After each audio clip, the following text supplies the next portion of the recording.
Ah, my friend, you have deserted the seas for the comforts land has to offer. Welcome home. Aye, it was time. If not for the passing, my torch would be extinguished. Can you truly give up what she offers? Her countless mysteries, her beauty, her treachery, all found in the journey, which is most precious of all. Aye, my heart fractures. A new generation must conquer the unknown in my stead. I'm glad you made it, my friend. But I must ask, where did you send those young men? Currents beyond memory. We've tread them before. Like many things once essential, they have been lost. Surely you haven't sent them into uncharted waters. Safety is readily available in the mainstream. Many ships and a sure passage. Nay. Untold scores of brave men created the path. Us amongst them. Where once innovation and creativity, where now stands idle bootlickers and hapless cowards. So nay, I did not send them to the mainstream. I've simply given them a heading. They may fail. Aye, they may. 'Tis the risk of great men. But a new age is here. In its course will be set upon the iron seas of fate. And to these brave men and women I say, Godspeed, and hail the Iron Age!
bitch.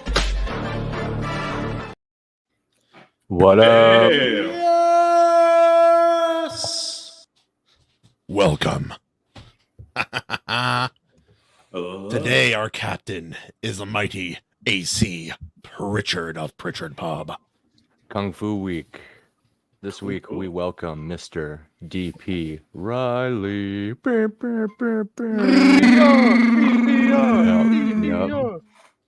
Oh, bro, he's going like Last of the Mohicans on us. I'm pretty sure. Oh yeah, that's right. Hell, you're already in costume. Basically, you got the haircut. You're ready to go. X-Gang from Kung Fu Hustle. Let's go. Do I need to whip my big stick out? Is that what we're doing here? Oh, you're the only one that didn't bring an axe? I keep mine in my truck. It's gonna be a whale tooth like carved into something. Dude. Bats' bus breakdown? No, I'm sorry. I need to hop in the bus. My bad, guys. I need to hop in the bus. It's kind of my thing. And it smells in here. What's going on? Why does it smell? Oh, you feel creepy, like somebody's like stalking me. Oh dear. Oh no. Sorry, I was distracted by a couple things in the background there. I'm ready. This thing's too big. It's like everything else. In all my years and all the things I've written, I've never wanted to see Mickey Mouse actually take a cannonball before until that intro.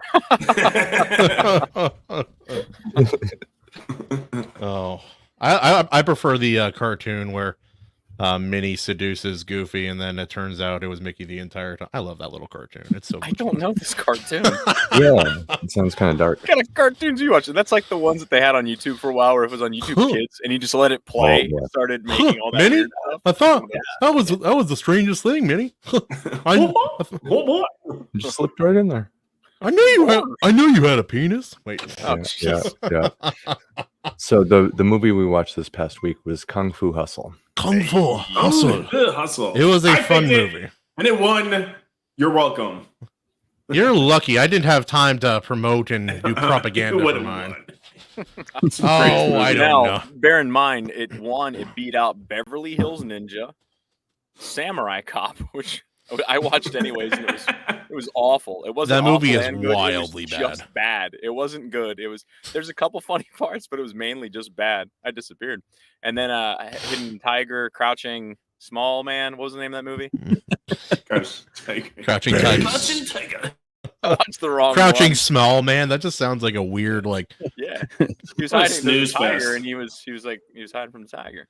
What a snooze! You just called Crouching Tiger a snooze fest? It's a snooze fest. There's better kung fu movies, plenty more gently or Jack. Very long time. I like it, man. I don't know. Maybe it's because I watched. It was going to be The Drunken Master, and that would have just killed or annihilated. That's the best kung fu movie of all time. I would have voted for it, but I don't think it would have won.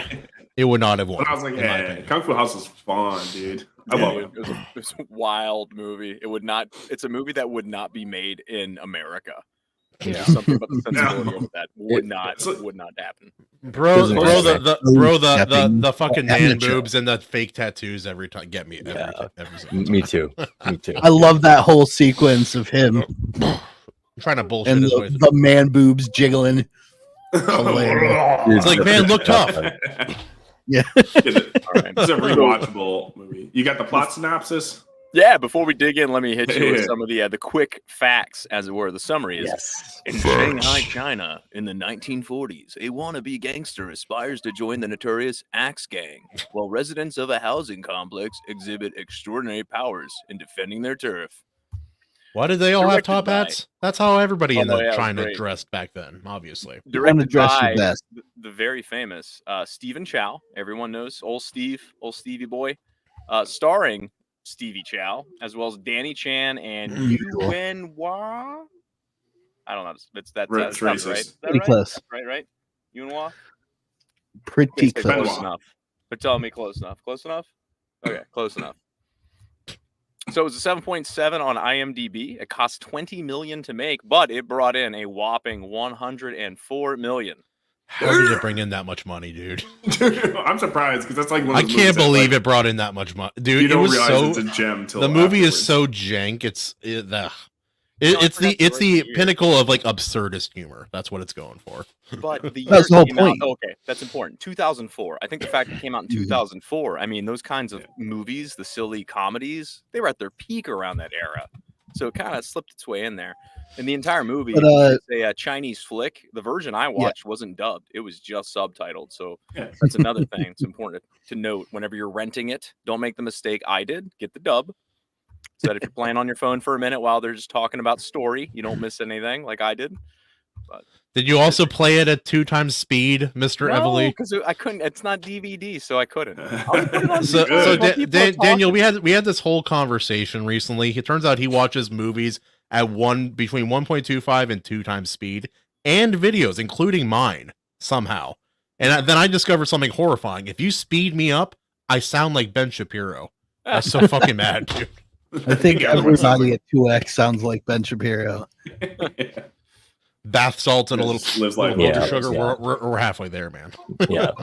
But if you're familiar with Stephen Chow's filmography, he's been doing these absurdist comedies for a very, very long time. That's sort of his niche in their film culture. And a lot of it is, yes, Shaolin Soccer being one of them, God of Cookery, which is absolutely hilarious. It's like a kung fu mashup with a cooking challenge competition. It sounds. I haven't even seen Shaolin Soccer. That was big when I was growing up. It's good. If you're familiar with anime, I forget the name of it. It may just be Food Wars. In American English, it's Food Wars. It's Shokugeki. Yeah. If you're familiar with that, there are tropes in that anime of like the girl sampling some of the dishes of the main character and almost having orgasmic responses to it. Even Chow does that live action with an actress. No, it's hilarious, bro. No. Yep. You'll bet your sweet Bippy I did. That's the closest thing you get to like a live action anime. I love it. I watched the idea behind his stuff, he said, is that growing up, he was constantly told that kung fu would be useless to him in everyday life. So he started making film parody concepts around kung fu having applications to the oddest real life experiences. And that was where he got his idea for doing most of the stuff that he's done. Oh, interesting. Well, I will say, as much go ahead. I was going to say, as much as I love Kung Fu, it is Chinese communist propaganda. Like, a little bit. It is. It's not a legitimate fighting technique. It fails to everything else. It's just propped up with movies. It's why they I would absolutely rather slap someone with an open hand insteed of my fist. Absolutely. But what you can do is what they did in Equilibrium, and you have gun kata, which is also known as gun fu. Combining actual self-defense with crazy wild moves where you predict what they're going to do ahead of time. Show me. Equilibrium is a badass film, though. Yeah, that's one at some point. I think it's going to pop up and it'll be fun to talk about because that's a wild one. Matrix, I'll come back to that one because that's one of my favorites. Awesome. Oh, yeah. I like that we did the Western one with for Mage Leader, and then like we picked all the worst Westerns of all time except for mine. Shanghai Noon is not a bad Western. Stop it. It's a great movie, but it's when I think of best Westerns of all time, it's not anywhere near the top of. It's pandering. That movie does a joke that I love in movies. It's where like they speak a native or a foreign language and they translate it like either incorrectly or just in a really funny way. Yeah, that's some powerful shit. That's an example of one of the things in our title of the video is it's pandering, but it's not bad pandering. Shanghai Noon is pandering to Westerns and pandering to like kung fu movies and mashing it together with all the tropes on purpose. Both tropes, actually. Yeah. They own it. Good point. They own it. Yeah, they own it. So it's the correct pandering because then you market it to the right audience. What about you, DP, in your books? Obviously, like you have a lot of anime you could draw upon as inspiration, a lot of Japanese media, sword fighting, a lot of kind of post-apocalyptic kind of ideas going in there as well. How do you pick and choose the ideas you want to draw upon when you make a story like that? Well, specifically for G Sedai, I was inspired by Kurosawa films.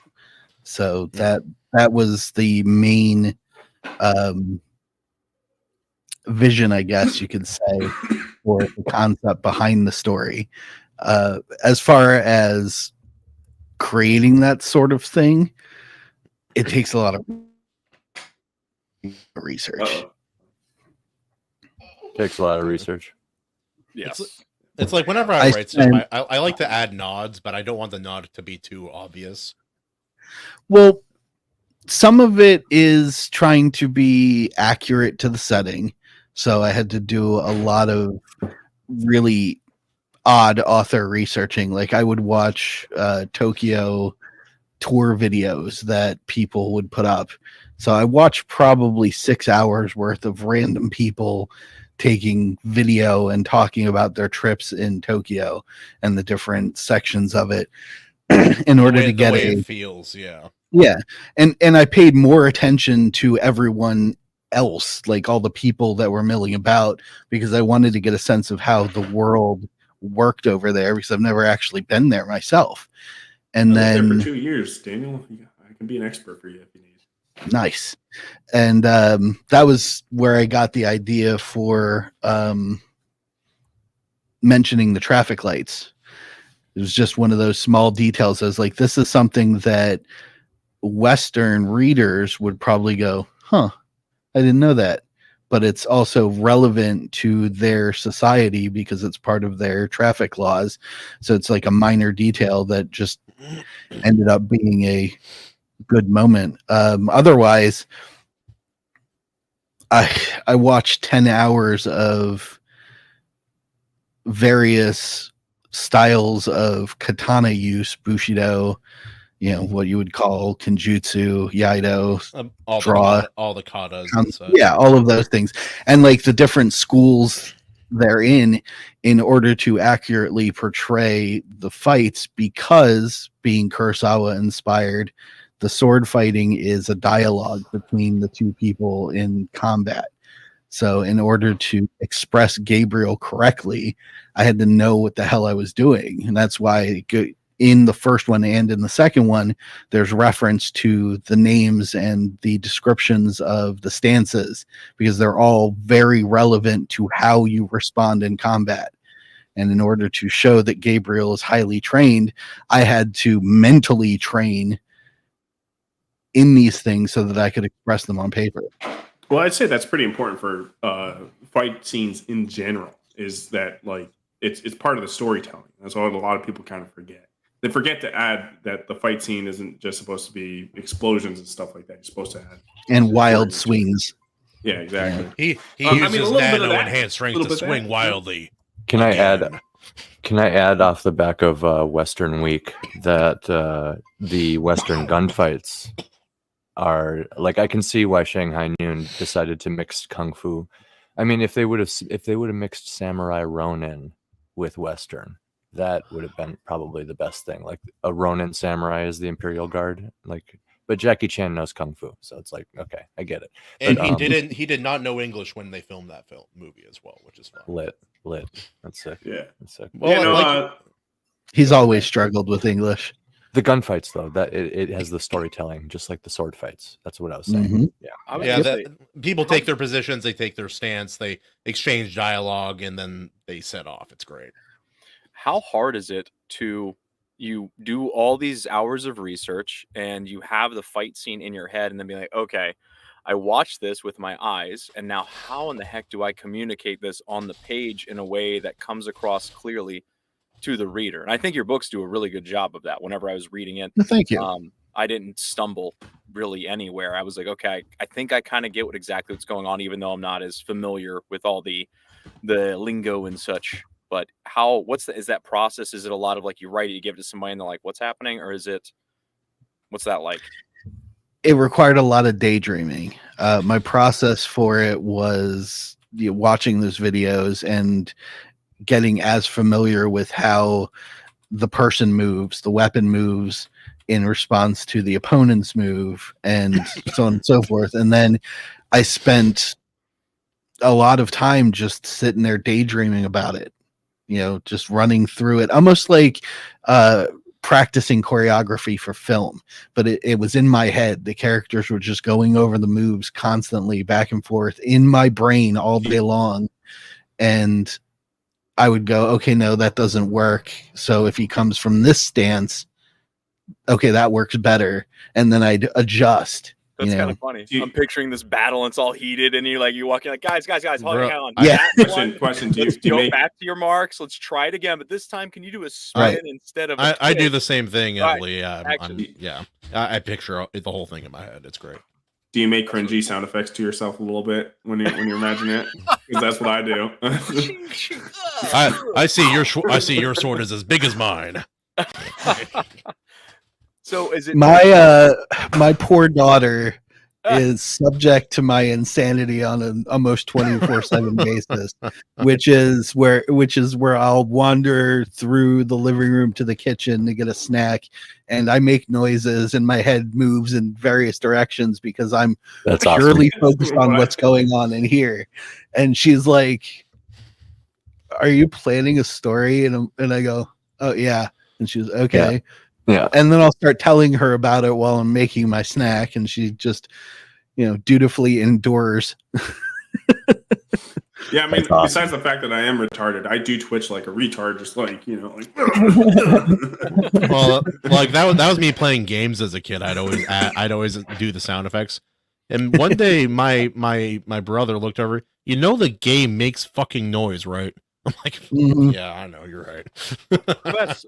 Funny. Well, go ahead. Sorry. All my life, I've always had the unfortunate daydream freeze, which is if I get deeply inside my imagination, I just stop and don't move. Oh, and it's very unnerving to other people around me. The folks at the barbecue may see it at some point, but I will stare off into space and just, mentally leave the situation. I don't know if that's worse than what I do. I do it when I'm at work. I do construction, but I've done it my entire life, so it's pretty second nature most of the time. And so I'm picturing things the entire day I'm working. That's how my average day is going. Yeah. You want to play the? Sorry, you want to play the promo video? Yes, enjoy. Oh, I haven't. That music sounds familiar. Yeah, it should.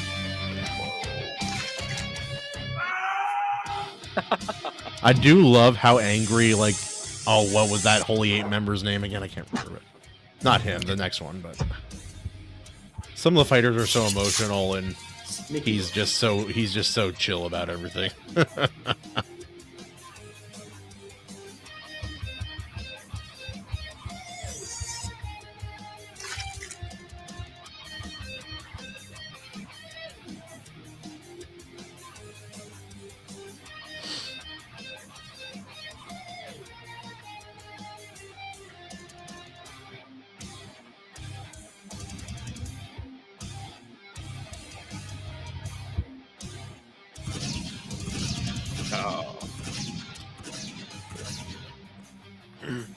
That's me. I'm thinking. Bro, it's gonna be so good. That's awesome.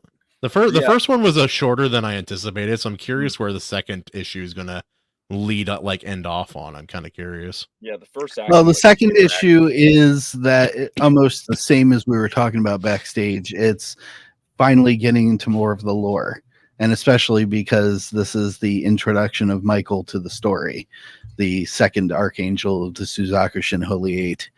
As you saw as the thumbnail for the video, that's the roster of all the Holy Eight killers that Gabriel will be confronting throughout the course of the story.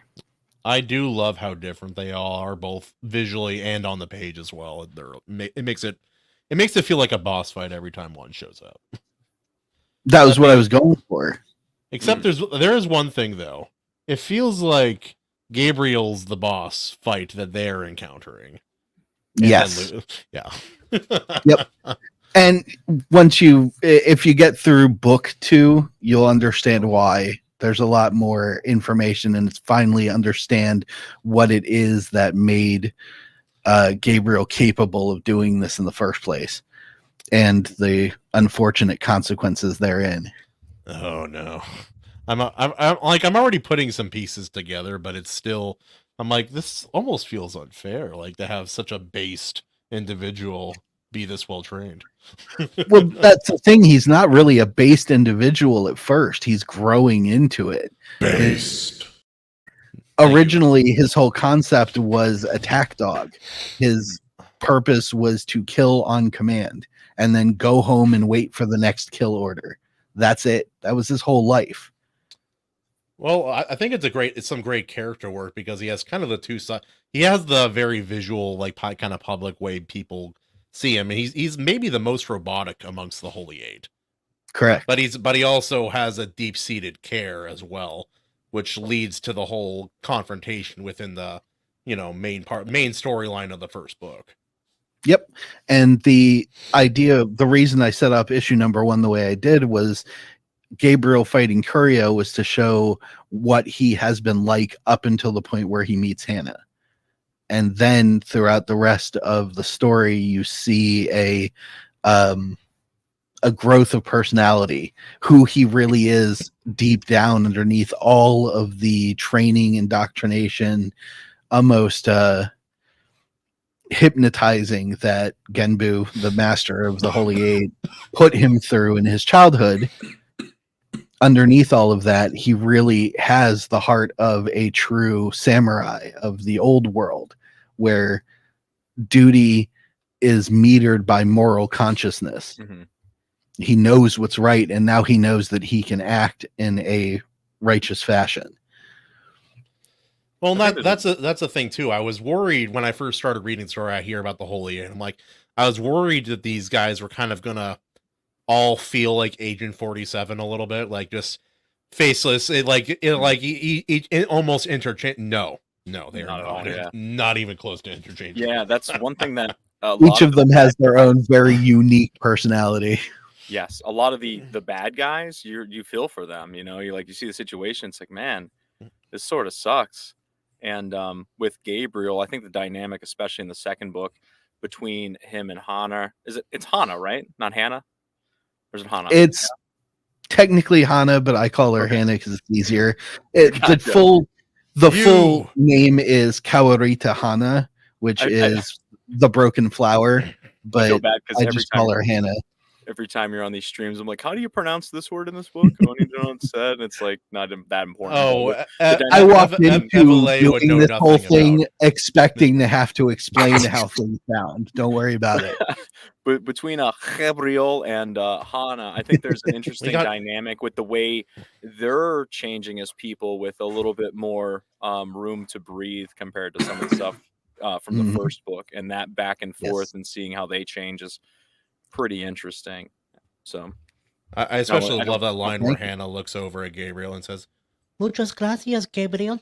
It's my favorite line. The whole thing. I want to talk more about it, but at the same time, I don't want to spoil it for people. I know that's my thing too. It's like you don't want to deep dive into it, but you want to give a little bit there. But I really enjoyed both of them. They're fast paced. The action, if you like action, it's great, and just the characters in the story. It was a lot different than I'd expected, which I'm finding is the case with a lot of books I'm reading. I go into it and, you see the people on stream and you learn a little bit about their personality and you have a sense of an idea of what they're writing, but you don't really know until you dive into it. And oftentimes the stories they have been very different than my expectations. And in this case, in a good way, not that my expectations were low, but they surpassed. I thought it was just going to be straight garbage, bro, and it wasn't.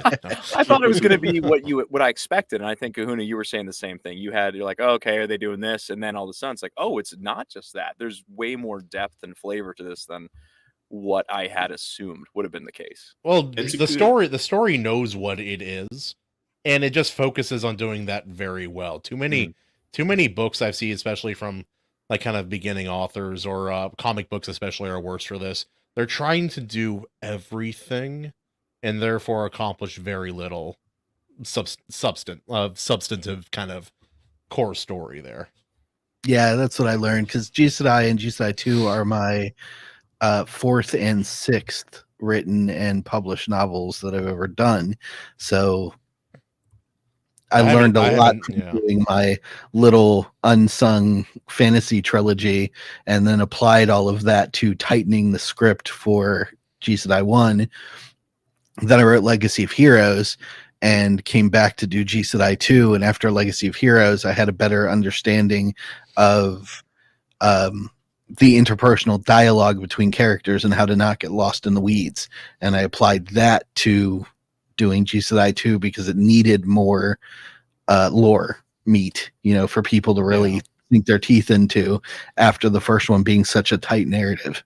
Well, that's what the second book is for. The stakes have to get at least maintained and gain a bit more momentum. You have to expand the world a little bit, show character growth. That's why book 2 is often one of my favorites if it's, say, a trilogy, for example. Yeah. When you do finish it, Kahuna, let me know. We need to have a talk about the final fight scene because I think you're going to have a lot to say about that. I'm curious too. It's going to be fun, man. Always but good yeah, news no, when like you hear that. I haven't even seen I haven't even picked up your Legacy of Hero stuff, which is weird because I like superhero stuff. Yeah.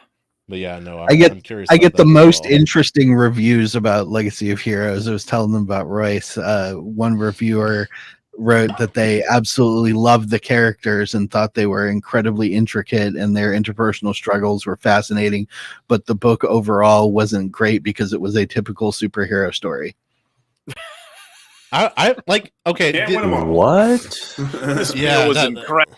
I didn't really. And I was like, she the point started going this way, and she went, and just slightly missed it. This steak was unbelievable, but the plate they served it on, that's kind of gay.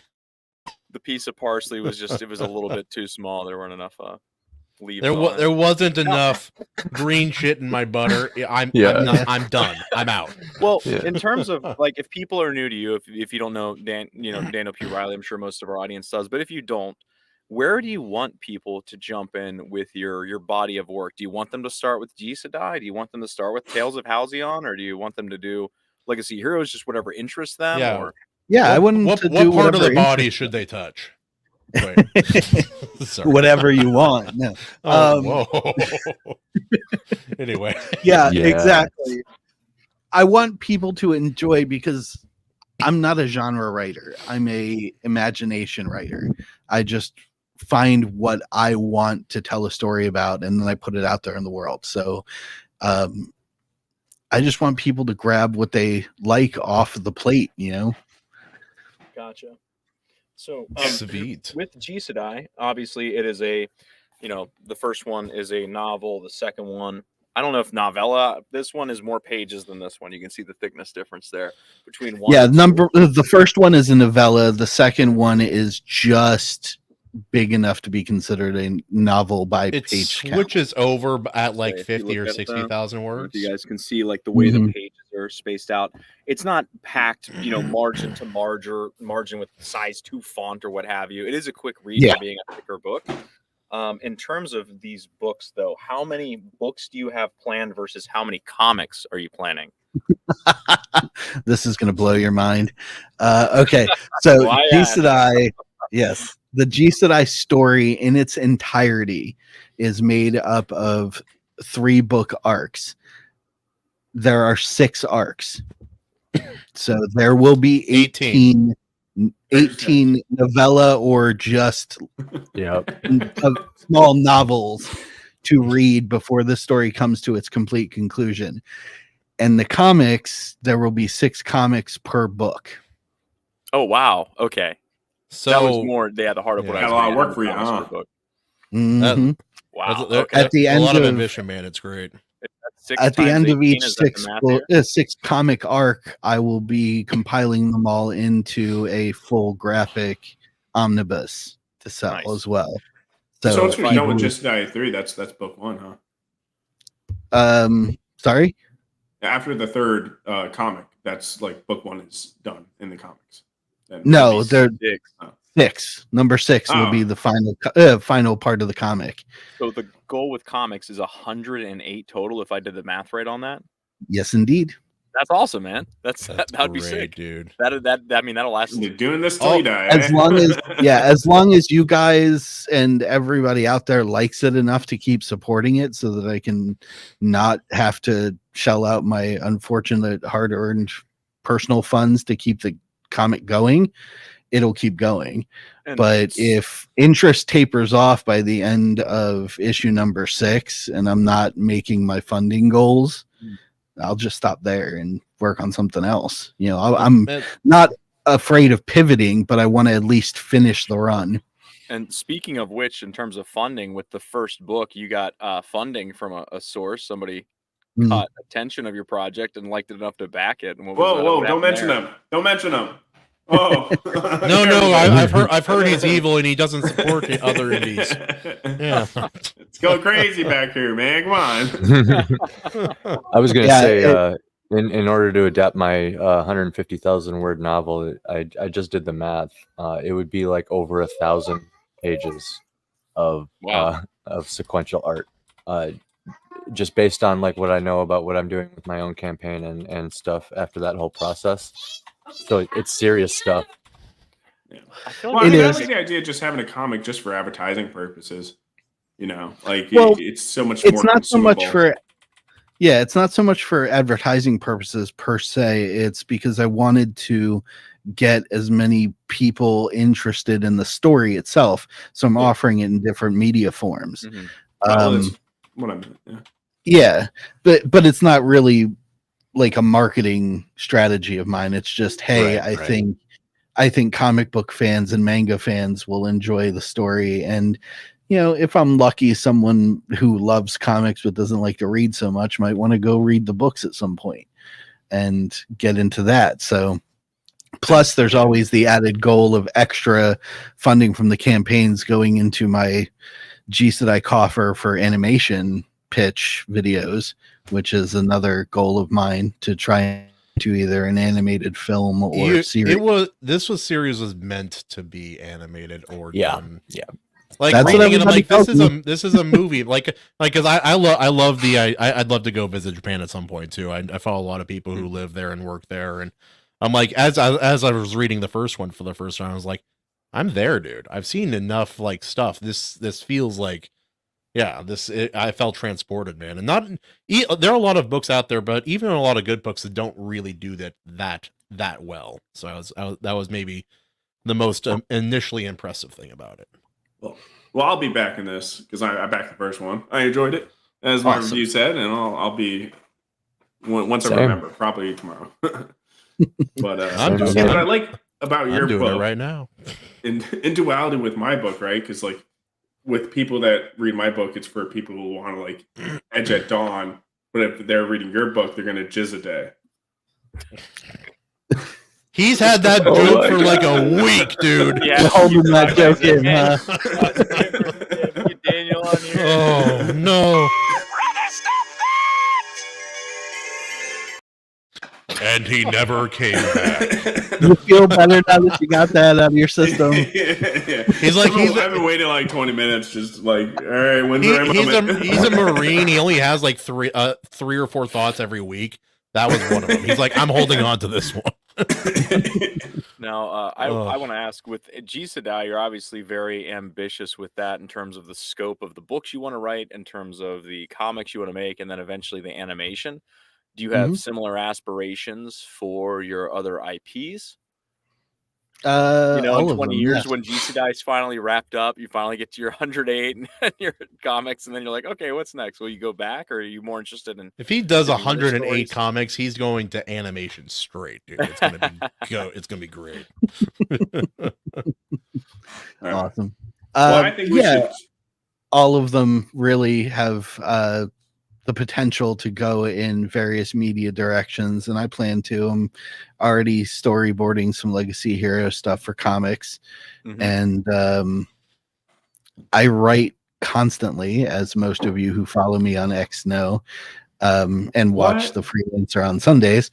So it's not just that. Like, I have 3 books in the chamber already, and some of them are various stories, different genres. Like I said, I'm playing with new things. I'm working on a serial series that's kind of my attempt to bring the Doctor Who fans back into something that actually feels like Doctor Who. Oh, cool. I wish I liked Doctor Who, even when it was good. Yeah. Oh, it was fun, man. It's a good I show. think you might like to it right now. Great time. Yeah, I think you might like what I'm working on, because one of the things that I want to do with it that's a little different is expose the character, the main character of this story, to exposing the main character. I'm pretty sure the main character in the current Doctor Who does that, right? He Yeah. exposes himself. Huh? Yeah, but I wanted to them exposes themselves. Thank you. I wanted to expose him to nerd culture tropes in story format. So, like, video game stories that we all know are different dimensions in this particular tale that this character travels into and has to react to as an outsider to a world that logistically makes no sense. The fish out of water kind of thing. Yeah. Well, like I teased a little bit about it on X with a post I put up of a couple of quotes from the things that I've written. One of them was something I said it. This world makes absolutely no sense. Vicious undead, perpetual night, horrors beyond your wildest nightmares, and who puts chicken in a wall? This is like the Attack on Titan thing. It's like, why is there a chicken in the wall? It's all chickens. The whole thing. It's all chicken. It always has been. They pan up. You see the broken wall and just look. Yeah. Well, the joke in that one obviously is it's a Castlevania inspired world. So that's good fun. Nice. Well, I think at this point we should transition back to Kung Fu Hustle because we did not talk about Kung Fu Hustle at all. This is not a Roy stream. We don't have to transition around here. It's okay. Man. Yes. Yeah. Well, so Herman is here. Sure, yeah. So, I mean, the movie starts out and it kind of references.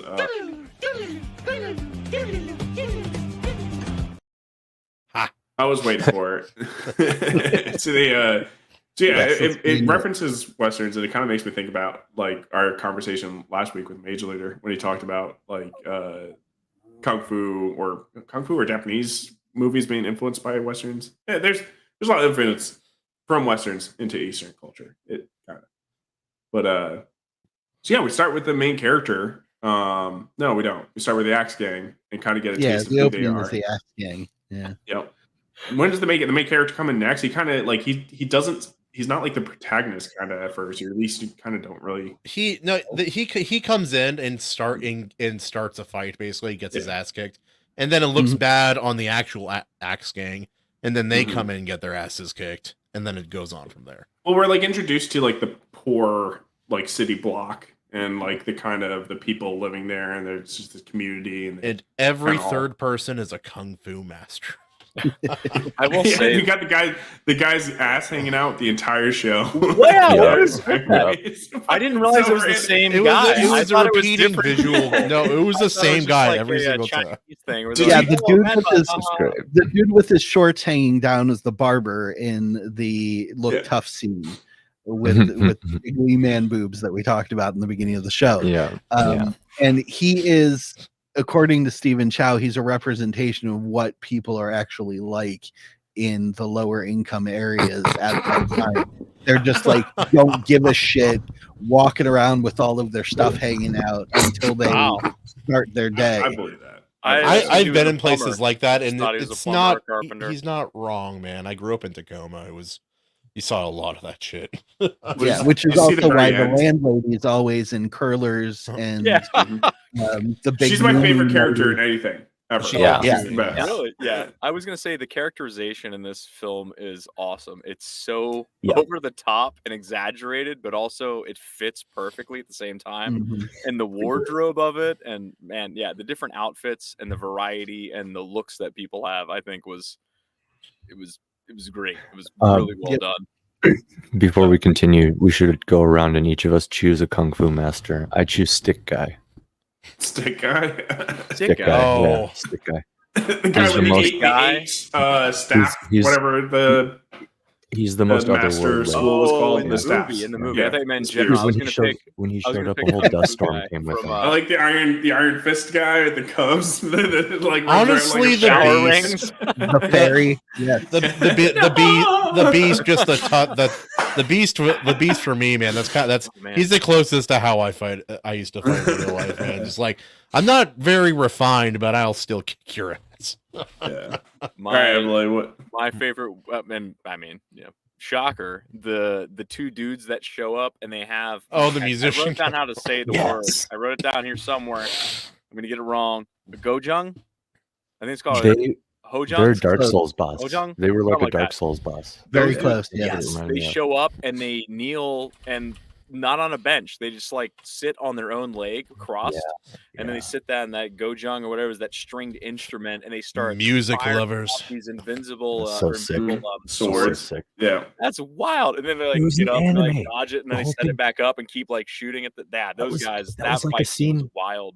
The Alright, Daniel. assassination scene of the masters by them was expertly, fantastically shot, where they're playing the music and the I believe it was the bowmaster was walking away from Pigsty Alley, and as he's walking, things are like chopping in half because they're slow tuning. The cat, shot. you just see the shadow of the cat. The just cat come out. jumps off the roof, and then you see the shadow of it You split. see it fall in And half. His Yeah. head It was pops off, yeah. foreshadowing on a shadow. I was like, oh, Right. this is fantastic. that that was was a good. great shot. Is Dude, there? Yeah, do you, what was your favorite film? Like, was that your cinematography, favorite scene in the movie?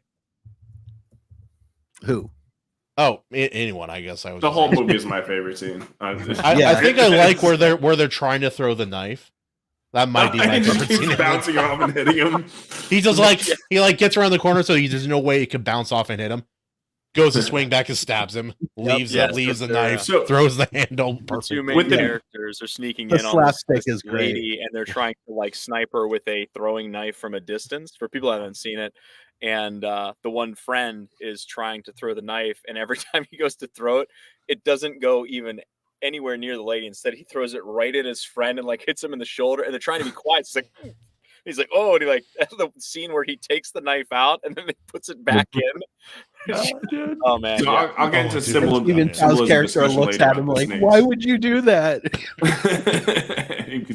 So I mean, the fight with the music stuff, like, I mean, even with the fight before that, this movie really had perfect power scaling, essentially, where like you start off, you got the Axe Gang, and they just do not really kung fu. And then you got the masters come in, and you're like, oh, cool, these guys are badass. And then you get the music guys that come in, they're like, oh, we're number two. Number one's the Beast. He's another thing. And the music guys fucking just take them down like one by one. And then the real masters of the poor place show up, which they've been kind of hinting at that they're masters. And also, I don't know if you noticed this, that they kind of they're supposed to be yin and yang personality types. He carves it in the sand. Yeah. Oh yeah, no, of course I noticed. They carved it in the sand. I just said, yeah. I kind of noticed. The idea behind the landlord's character was that his entire form of kung fu mastery is based around flexibility and the redirection of energies. So, and that's yin and yang. That's the philosophy behind the concept, which is why he did that with the two guys, swinging them around like crazy. After, Oh yeah, like they hit each other more than he hit them. Yeah, yeah, just exactly. How it's shown when he comes in and he just like they go to jump away, they're like, oh no, masters, and he just places them down. He's like, where you going? Eh? Boom. Yeah, and then he looks half asleep the whole time too, which is part of the trope. Well, he Like, does the entire that's film, fun. like his flirting and his fighting. It's all half asleep. Yeah, and with men sometimes as well. That was the idea behind the character, was that he was just impulsive and Loose, barely and, awake. Yeah. Yeah, And then she his would wife order- is a rigid monster. Well, yeah, Yeah. but they're the opposites, right? Because usually the black one is whatever yin, whatever yin or yang, What? and Oh, whatever. you know. And so like that's representative of chaos, which is usually feminine, but in this case, like, and order is masculine, and in this case they swapped it. They kind of did that, and then also with the Lions War, it's supposed, very much like lions be the female huntresses. So it's, you don't have typically having the powerhouse being the woman. And like she pretty much took down, comboed, but she pretty much took down the number one like assassin. I didn't know the Lions Roar could use a speaker. Yeah. It's so great. I like talk about the anime, ingenuity dude. of that sequence. Yeah. You're like, what is she doing? What is she doing? Yep. Also, a little. Oh, go ahead. There's a scene where she's yelling about something and they're threatening her. And she's like, how can I? It's the bad guys show up and they're making a ruckus and she keeps opening the doors to like yell at them. And the husband's like, shut up, don't do this. Yep. And they're like, we'll kill you. And she's like, how am I going to die in all this racket? Yeah. Like, perfect of her character. I'm like, that's great. That line crack. I like the foreshadowing of the Lions Roar where everybody's big hoopla in the center of Pigsty Alley, and then you just hear the scream, all the windows blow out of their apartment, and she's just yelling, shut up! Yeah. Yeah, I think the only thing to make more anime is if they called out their techniques before. Yes. Yeah, that's probably it. Not I mean, anime, he did with the Buddha's fist, kind of. Oh yeah, it's true. Yeah, A little bit, yeah. Not only anime, but it also to me reminded me of Looney Tunes. The scene where the chase they're running. Scene, where That's the landlord so lady funny, is too. chasing the main character, and they're running, and their feet literally turn into like a spinning wheel, like Coyote and Roadrunner, and they're running down the road and all this, and she hits the billboard and then starts sliding slowly down it. I mean, that's straight out of Looney Tunes and like American cartoons like we grew up with. So nuts he movie. created that to make make that connection, because in wuxia films and like the old kung fu films that came over from like the Shaw brothers and whatnot, they were always doing very insane human things, running extremely fast, jumping off of the thinnest bamboo reeds, Running in the air wind. as well. Yeah. So he was like, well, if I'm gonna land-based kung fu, I got to make a joke out of this. And he's like, just turn it into Wile E. Coyote and the Roadrunner and do the spinny legs thing. Yeah. He's using his knives as mirrors. And then the end of the chase scene when he does the side slide under the vehicle and she goes over top of it. Oh yeah, there's that swan moment where she's like posed and he's posed and then she slams into the roadside. That's I almost want to watch the movie again tonight. I know. I really wanted to watch the second time because it was so nuts. And like you said earlier, the rewatchability on this is through the roof. And it's probably a totally different viewing experience. Watching anything by yourself, it's fun and all that. But if you watch a couple of the guys or something, movies are just like a whole other level. So it's friends, sit down, watch this one. You will not regret it. It's absolutely a psychedelic live action anime adventure. That's what I would call it. I love the scene where the main character goes into that town. He's trying to prove how tough he is, and he's calling out. He's like, "Let me fight me with your toughest guy." And he picks like some little guy back there, and the guy stands. He's like, "That's my favorite scene." And he's like, "Not you, the old man." When not you. I don't want to beat up the old man. How about little guy behind him? The little boy gets up just.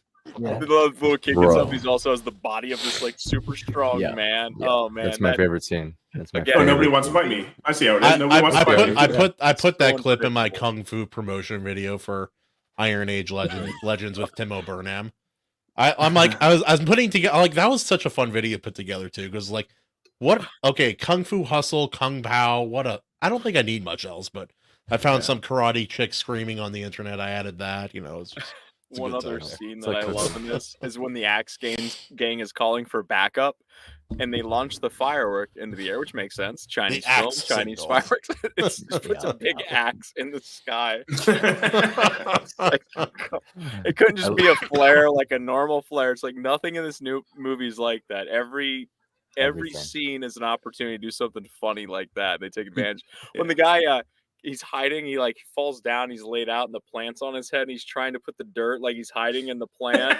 There's little things like that. There's so many moments that are the final fight, like if you notice, that was entirely a parody of the one from Matrix. Like he's wearing the white outfit and he's 100% somehow I was completely blown away when the plant guy came back. I was like, okay, cool. Oh, he's Because like when alive. he fell, the plant scene, he hits him in the head. Cool, he's dead. No, all of a sudden he's back, and he's back again. Oh my god! It was like an episode of Rick and Morty or something. That's what it reminds me of. And the closest thing America gets is Don't think either about it, Morty. right. The closest thing America gets is like Rick and Morty or like Scott Pilgrim. Oh yeah, I love Yeah, that. Scott Pilgrim. Yeah. That's pretty close. I still yeah. to this day have never seen anything with Scott Pilgrim. Dude, Nothing. Scott Pilgrim, the books No are great. movie, no is book, no hilarious. nothing. Dude, get after it, man. That's one of my favorite series of all time. It's a perfect combination of like over the top action, dumb humor, and video games. And it's just It felt like this. I've been It's got the told, same I've been vibe told. as this movie, kind of. Yeah, it's just silly fun. Yeah. It's not too So serious. I should definitely watch Good the laugh. new animated version of it. First, Yeah, start with obviously. that and don't ever read the original books or watch Don't the do movie. anything Just else. do the Okay, anime. just honestly, then- just that maybe. Well, so this is like a point like I made. I forgot on Pritchard Program or whatever. Where I'm like, when I was writing my comedy, I'm like, okay, I don't just want to write a comedy. You know, why stop there? Also write a good story. And I feel like Kung Fu Hustle and Scott Pilgrim, it's like, yeah, there's a good story along with it without the humor as well. I don't know if you guys understood what the hell was going on with the mute girl with the lollipop or what any of that was happening.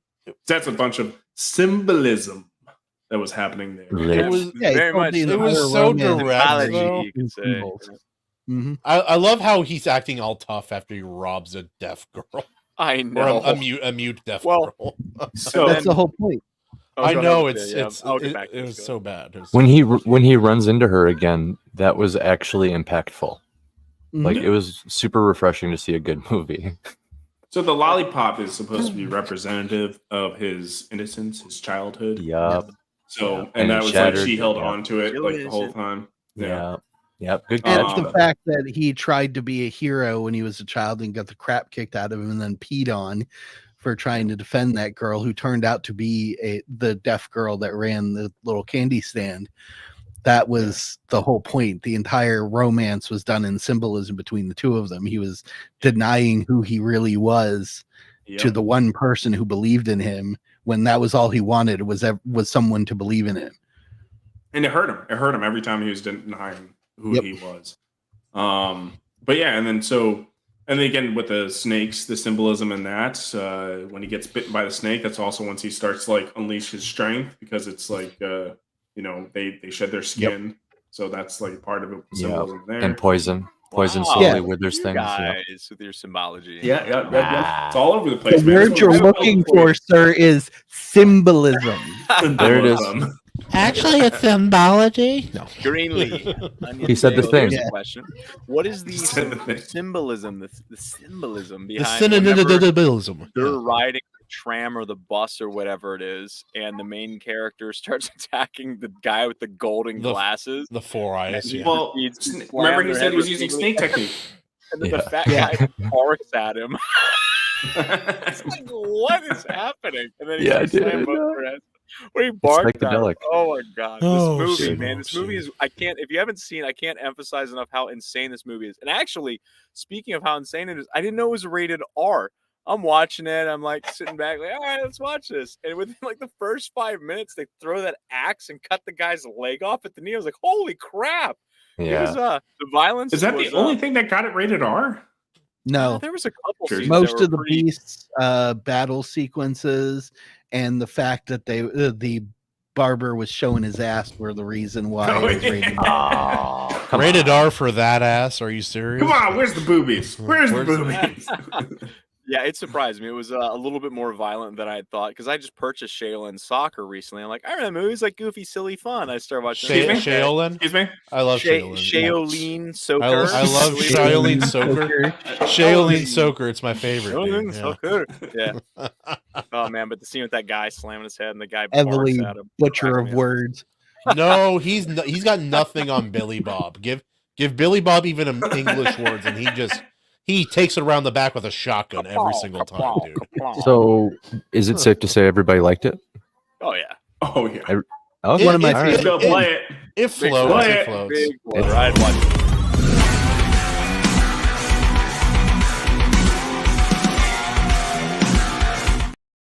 You know, I have a new metric for things too. It's is it Goodwill color tag buy, Goodwill regular buy, online buy, and to me, I'd even buy this one online.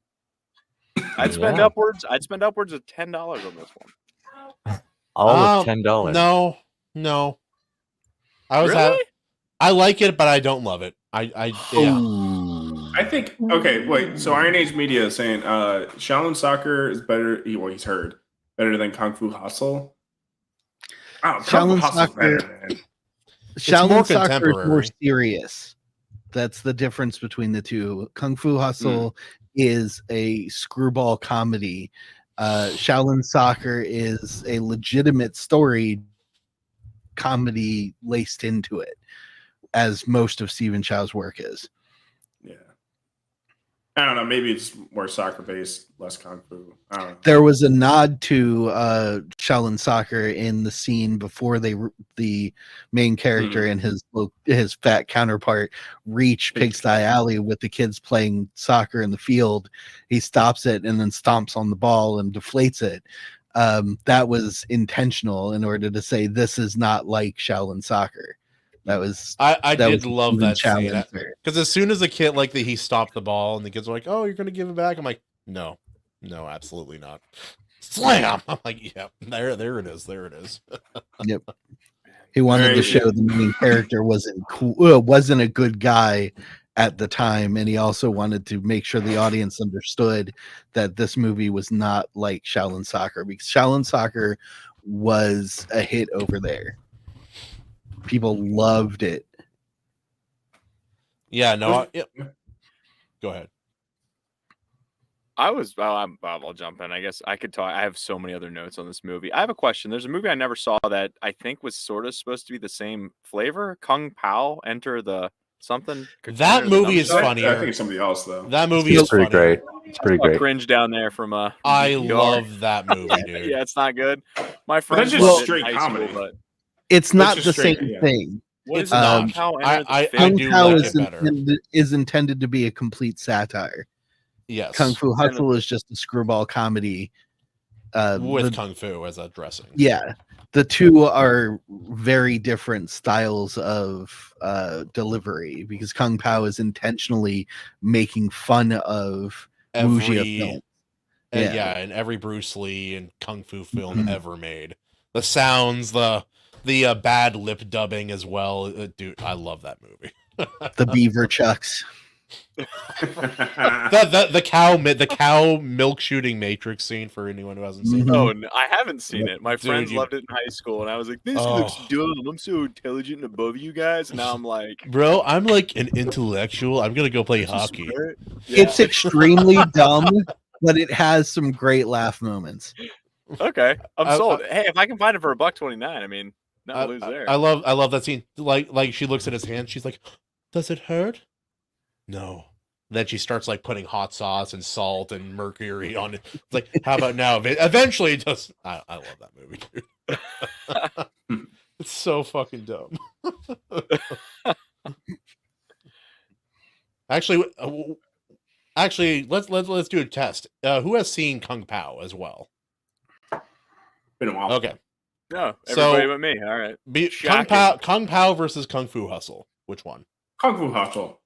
Fu Hustle. Not even close. It I don't know. It didn't hit me as funny as it used to. For memes, I used to think it was hilarious. Dude, it hits me better and better every time. I think it's because you missed all the symbolism. I think it's fine. Yeah. You don't have That's becoming a meme on this channel, man. I don't just even the wardrobe, man. We're gonna play a damn video of bread falling over with nothing else happening, and AC is gonna look over. So, do you guys get it? Do you guys get it? You don't understand the media literacy is what it is. Do you not understand the symbolism going on there and how it represents the fall of the SSR? God, man, I could talk the outfits. The scene where the white or the husband the landlord lady, they're getting ready to fight the beast and they're gambling, and he's wearing that yellow shirt. He's got that necktie on. It's like, what is he wearing? Well, so the yellow, what it symbolizes, yes, it's joined up. The movie's there was right here. Though. there was color in this to that. It was intentional. They dressed up because they were going out to confront the beast. So it was like their version of putting the white robe on. But to the two of them, the landlord is a lecher. So he dressed up like the guy that would be hanging out at a disco club in his youth. So that was why he did that. It was all flashy, very colorful, metallic, shiny garb. They got Mr. Beast shows up, and they find him in this asylum, and he's Mr. Mr. Beast. Yes. And he's I'd watch that movie. And he I was gonna fight him, but I just paid him $1 million instead, guys. And now we're going to a private island. I paid everybody here $1 million to jump off this building. Let's watch. He shows up and he's wearing like a wife beater. I forget what that shirt's actually called. What is the name of that? Just a actual tank shirt? top. It's a guinea tee. A wife beater? As an Italian, you should know it's a guinea Yeah. tee. He's got A a guinea tank top too? undershirt Can we on say that word? doesn't Can we fit drop him a anymore. G-bomb? We just Guinea tea. a guinea tea. I think it's a You've guinea never heard tea. that before? Guinea Jesus tea. Christ, man. No, dude. I haven't. I'm sorry. I only know so many insults. I know spaghetti vendor. That's a favorite one of mine. So he's got the guinea tea, as it were, on, and then he's also wearing just like boxers and these slippers, and he's hanging one Yes. slipper off his toe, and I'm just Yep. like, what is this movie? And then The the symbolism the that I want to get ugliest to? man. Yeah. The The ugliest man on the symbolism of planet. whenever he goes to fire a weapon towards his own cranium area, and then he catches the bullet with his fingers. So I love that is yeah. supposed to be a reflection of a possible path that the protagonist could have went yes. down. I had seen that. If And that furthermore I'm being represents serious, if he kept on Chinese going down, society yeah. in the early 2000s. All goes back to what the Beast said during his part, which is that the reason he stayed in the asylum was there was nobody that could challenge him. He was that powerful. And the gunshot thing was to show that even bullets couldn't stop him. So he was just bored with existence. He's a One Punch Man character, is what he is. Yeah, That's but instead of using it for good, he was an evil killer. So what else is he going to do but just sort of be lazy and wait around for somebody that actually posed a challenge to him? I did like the symbolism whenever the good guy's going into the asylum to retrieve Mr. Beast, and he looks down the hallway, and it's the hallway's green, and of course you got to have the complementary colors, and that rush of the blood comes down the hall, reminiscent of The Shining almost. You know, it was a direct reference. Right. It was a direct Asylum, reference. Shining was about losing. Yeah, it was a direct reference. It's not Yeah. Shining came out of the other. It also had a secondary meaning. The secondary meaning of it in the old kung fu wuxia films and stuff, the idea of the aura is a big thing. The more powerful a person becomes through their mastery of spiritual energy, etc., they resonate an aura. Sometimes it's divine, sometimes it's evil and scary. And anime does this a lot as well. Yeah, you see it in anime a lot now, but that was a live action representation of a sincere feeling of dread approaching that door, because behind it was someone capable of very destructive power. Mm-hmm. Richard, I believe Kung Fury is actually going to be on this week's It is. So look out for that. I hope so. Yeah, that's a classic. Yeah. One more symbolism question. Whenever the good guy's fighting the dozens of bad guys towards the end there, and he steps on all their feet, making their feet go completely Stepping flat. is for amateur. What is the symbolism of stepping on someone's feet and flattening them out? The flat tire was the childhood term. You give your buddy a flat tire. Yeah. Was it a reference to the childish nature of really fighting for dominance? And Well, he was a child in the world of kung fu. He didn't really know how to fight. He was just really he has talent He knew how to unlocked step on and their getting his toes. ass kicked. He's trying to figure out how to kung fu fight. He's just like, oh, this works. It's like, Just do a if flip. it ain't broke, don't fix it, man. Yeah. That toe stepping is technically illegal in martial arts dueling. You're not there we go. supposed to do Too that. powerful. Well, no, because all of martial arts is based on your footing. If you disrupt a person's footing, they can't fight. So the idea behind That's him too doing powerful. that to all of them was a pacifist way to disengage all of those fighters by making it so that they couldn't stand instead of out and out killing them. That was the toe point. stepping's OP. It's the same thing But- as like going for a nutsack like slap or punch. Yeah, They're basically. like, wait a minute, you can't. When you step on my toe, it puts us off balance. I'm having trouble fighting you. Well, yeah, I'm winning. Well, you can't do it anymore. No more. and that's why the Beast says at that one point during that scene, toe stepping is for amateurs, because he's acknowledging that that's a bitch move, basically. Yeah. And then it It's happens. effective, though. I will say that if they made the main character from this movie, or any of these characters really, you could have the landlord, any of them. They all need to be DLC characters in whatever the next Mortal Kombat game is. There you go. I really want to see Kung Fu Hustle too, though, with like the next 20-cent Kung Fu manual, dude. Well, he had a whole, he had a whole like stack of them. It's like, this one doesn't sound good. What about these? Oh yes. Yep. Wait, there's a trailer. Is this happening? Is this chat? Is this No, real? it's one of those fake movies. Yeah, it's a fake trailer. As far as I know. They make so many I remember I used to fall for those all the time. When'd you just get on the internet today? Yeah, this afternoon actually is really cool. I have a Nigerian Shop prince on who you really guys. needs your help. I I promise. got a can of It'll peas be in the really mail coming. Yeah. For those of I'm you gonna that go don't over know, to- Emily was born Well, yesterday.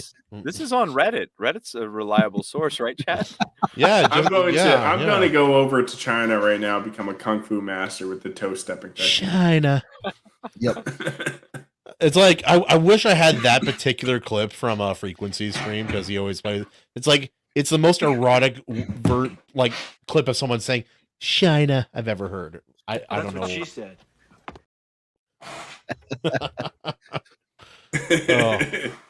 All right. Well, let's move on to one of our other topics over here. What makes combat good? What makes combat good? Well, we kind of touched on that a little bit already. Like, you got to develop that into your story writing. You can't just like have like what you think is going to look cool or flashy or whatever. You got to have to. It's an art. You're gonna have to mix it all together. It depends on the needs of the story. Like a good fight from The Matrix is going to be very different from a great fight, say, from The Last Samurai. Like a good fight in each of those would not work in the other, obviously. Yeah, that's true. But I think Bats makes the point of it just tying into whatever the story's about, and I think that does make a fight better. It can be entertaining on its face. It can be like a dumb Fast and Furious kind of action sequence. But I think whenever you have the symbolism tied into it, I think that's whenever it takes it to another level, because it's a part of the storytelling at that point. It's not just action for the sake of action. So I agree with you on that front. I will say, I mean, there's some movies that are literally just straight up action all the way through, and there's like really not much story. Right. And that'll work as like a flashy stuntman kind of like, fun movie. But I think the most important first question you're going to ask is, well, what does the results of this fight mean, right? If you don't know the answer to that, or like what happens if it gets interrupted or something like that. Yeah, like those are questions you have to ask when you get into the fight. If there's nothing of that, then it's usually just a pointless thing that's occurring.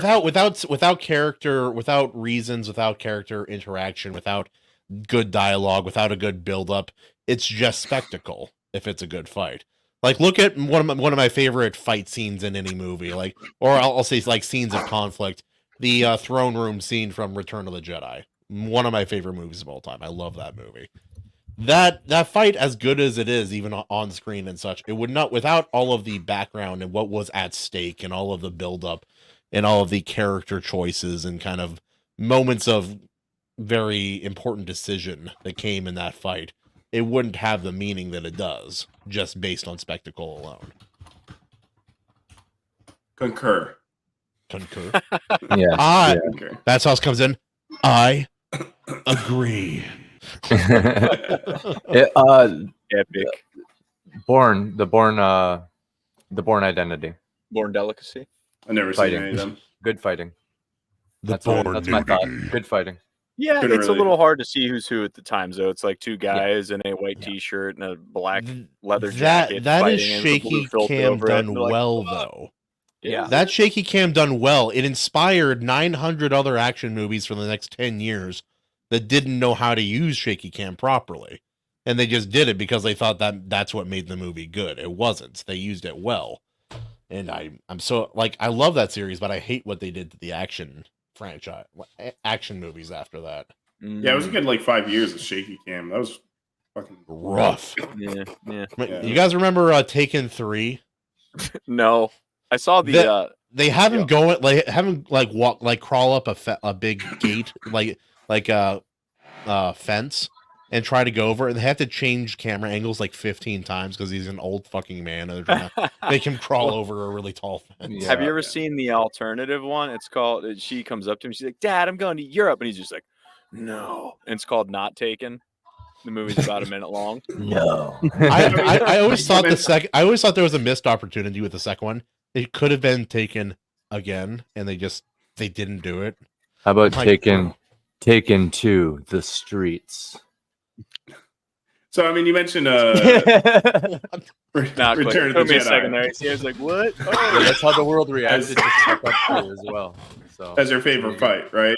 And in that fight, like the choreography kind of sucks in it. But I agree, it's like one of the best fights of all time. Yeah, but it's because of the emotional connection between the people fighting and what that fight means in the story, and that's why it holds so well. So I don't know. You guys have any other like great fight scenes you could think of?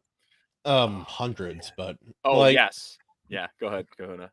Neo versus Mr. Smith in the Mr. Smith in the first movie. I like all of their confrontations, but the first one is especially good, especially when he realizes the futility of it at the end when he hops off the train. I love that part. I gotta throw out there one of my favorite fight scenes ever in any form of media is from Metal Gear Solid 4. No. So for my gamers out there, whenever old Snake is fighting liquid, what's his liquid? So solid liquid gaseous, whatever his name is, liquid. Awesome. Gaseous. You're just states. Those are states of being. I haven't played it since 2008. I think liquid. The bad guy. Wait, is 4 the Phantom Pain or is that a different one? No, that's 5. 4 Okay, is Guns of the Patriots. It's fantastic. It only exists on PS3 though. It's one of those games that the coding of it was weird and they don't know how to bring it onto other platforms. But there's a fight scene. Snaky boy, Snack. No step on Snack. He's just a slippery little snake. Liquid solid gas, BS Warren. Yeah, liquid solid gas, liquid diarrhea. Just I don't a little think that was his name. What is the fight? So they're on top of a submarine, like the tower, and it doesn't explain how they get up there. And it's these two old men, and they're punching each other in the face like at the exact same time, just repeatedly over and over. And then they have these shots they take that basically keep them alive. So they're like pounding each other in the face at the same time. And then they're like, I love dudes pounding each other in the face. Inject each other in the neck to keep each other alive because they want to keep punching each other. Then they keep punching each other. It's insane. It's awesome. And the lead up to it, because those games are so epic and over the top and wild. And you get to that fight scene. It's just these two old guys just punching each. It's amazing. What about the Ninja Gaiden version of that? Like the one with the senator, the fight with the senator. You bring up. Senator Armstrong. Yeah, that's my favorite fight from that franchise. It's pretty good. The memes.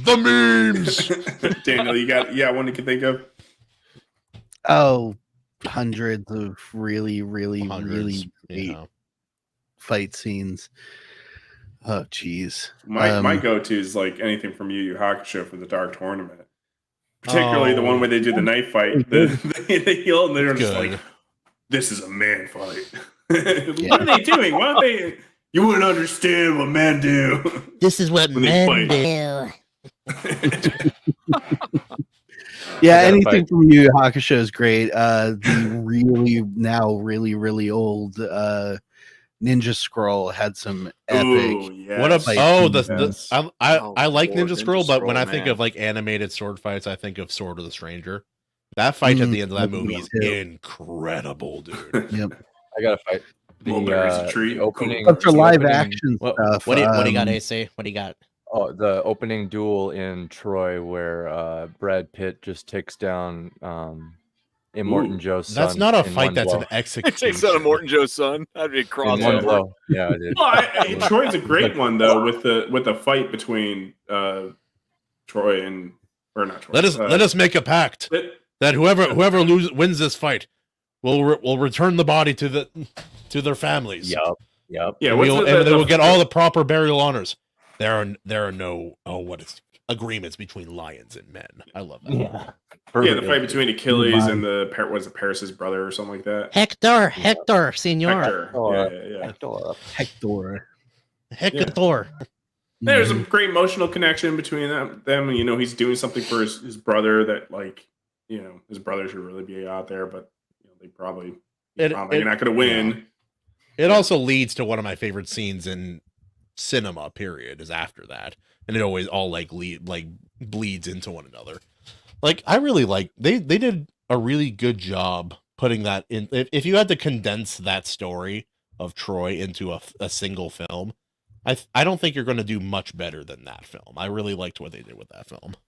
It's pretty good. Yeah. The only thing you could do better if they try to copy what's it called? The beach scene from Normandy. Normandy. Yeah. It's not perfect, it's a little weird.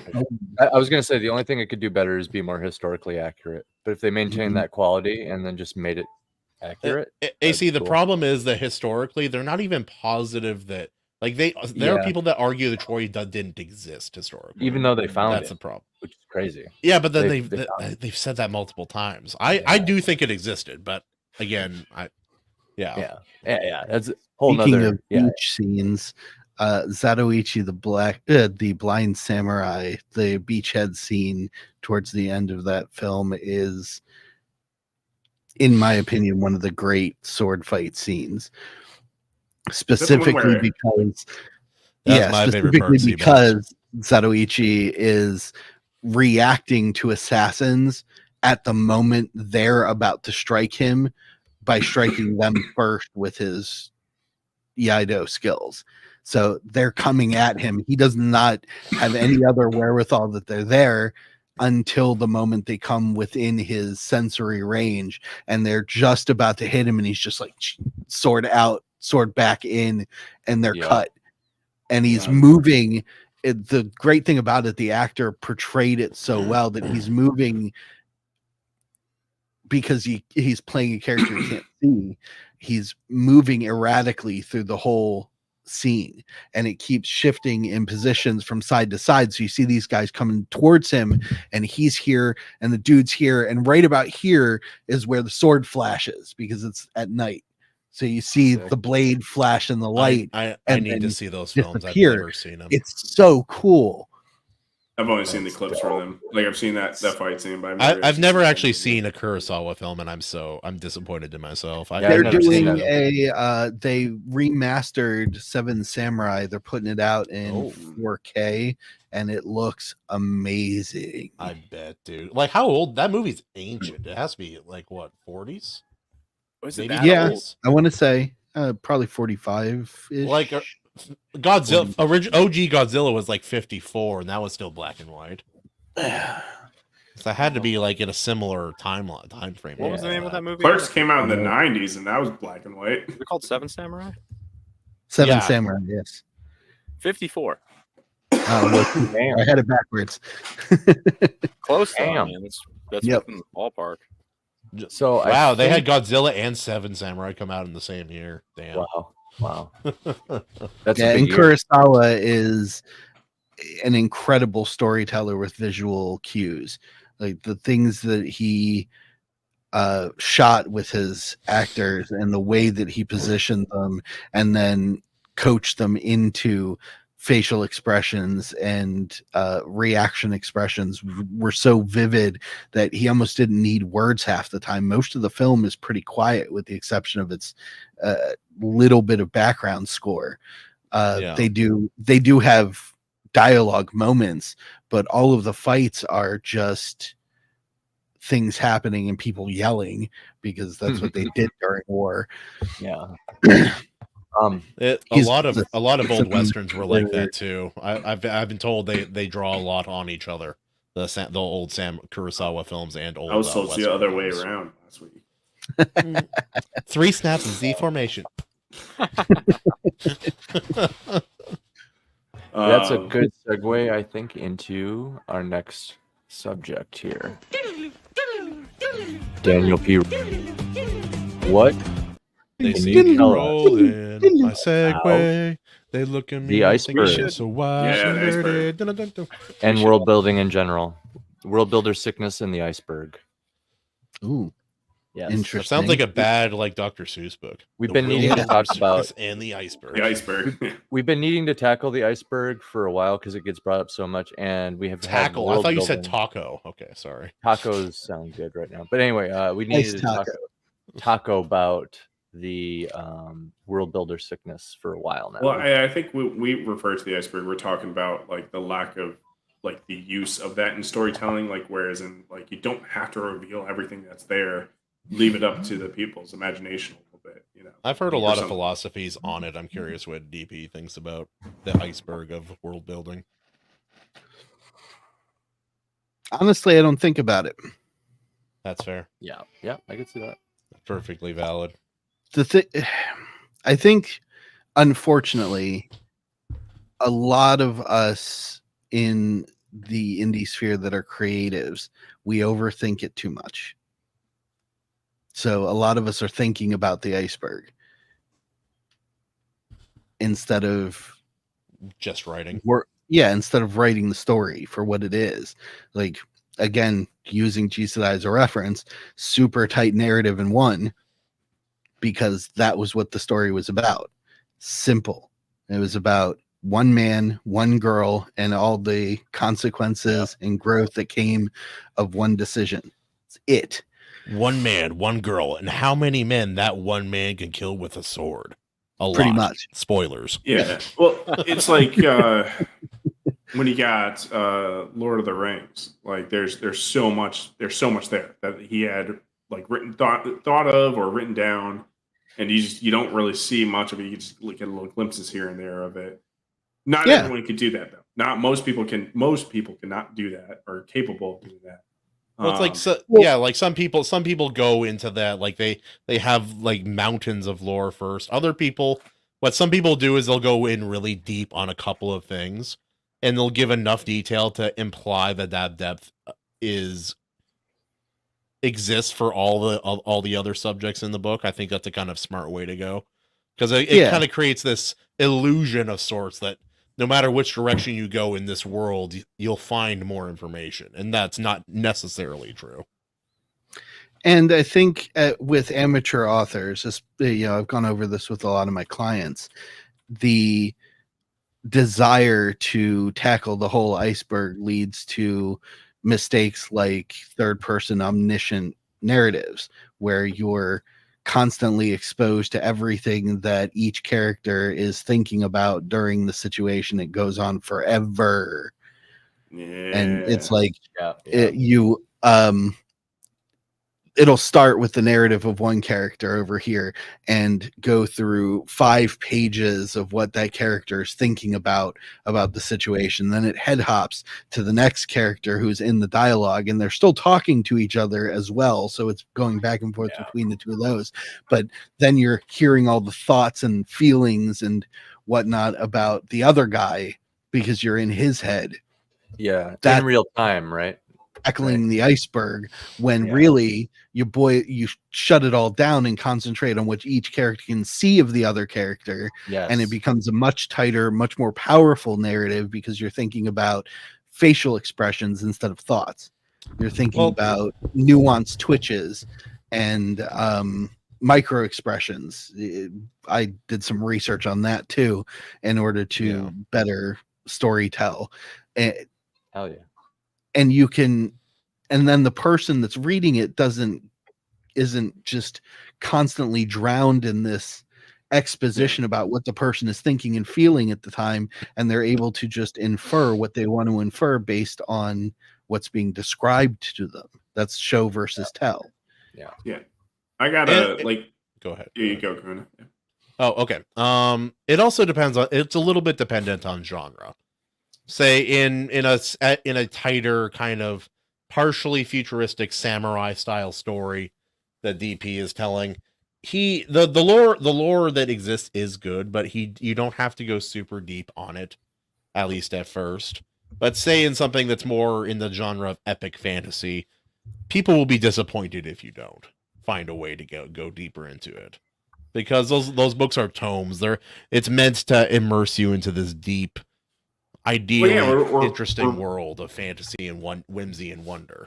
I mean, we're reading Shad's book right now, and like it's kind of a problem that he like dives into the lore like super hard, really like early on, but like at the same time, like that shit captures me. I like that's kind of the genre too. Like it is epic fantasy. It does fall in that demographic. Yeah, but so, what is the epic part? That's the question I always have. What is the epic part? Is it the constant lore dump of what's going on with everything and how the whole world fits together, or is it the adventure? Right. Well, part of it is like it's this epic conflict on an epic scale on an epic world, and it becomes more epic the more you get to explore the vastness of this world. It makes it seem larger than before. So I mean, he does the two aspects of it, right? And both heavily, like one being like the actual physical world and describing how like unique and different this like world is. And I feel like in this particular book and in other books, it could have been spread out more, right? Like I feel like when you're talking about like how the world was built and everything like that, and like the mechanics, like you kind of want to sprinkle that stuff in. Finding creative ways to do it is also key. That's the main thing. Which is more interesting to you? Do you want to read a tourist blog that just tells you about the history and geography and whatnot, or do you want to sit down and have a conversation with someone that lived there and hear from their perspective? That's the difference, in my opinion. Well, then, like, what he's doing really well is like throwing all these characters and that have these like vastly different cultures and you're getting tastes of them, and it's making you feel like this world is really rich. And I've seen in some of the stories where it's just like that's just completely null and void. They didn't think about their world building at all, and I'm like, dude, okay, you need to put some of this in there because like you can have like a different race, like I don't know, like a hawk race, right? It's like humanoid hawks, and then like everyone around these people talk to this hawk person like it's normal. They talk back normally, and like there's nothing about where they came from or anything like this. And it's like, okay, what's going on here? Did they like you got like an alien essentially? Like why are we acting like it's just normal human? This is not a normal human. Or like the whole like you have this race of giant hawks. You have all of these like cool like elven style names, and then one of them's just Mike, Mike Hawk. Mike Hawk. Mike Hawkinson. It's like those things work for like comedic effects, and it's like you can make a joke in a serious thing, and it's like you got to explain it, right? Because it's like, well, why is this guy named Hawk named Mike? Well, he was the doctor was a was a human, and they named their kids after the doctor. It's actually short for me. Ka.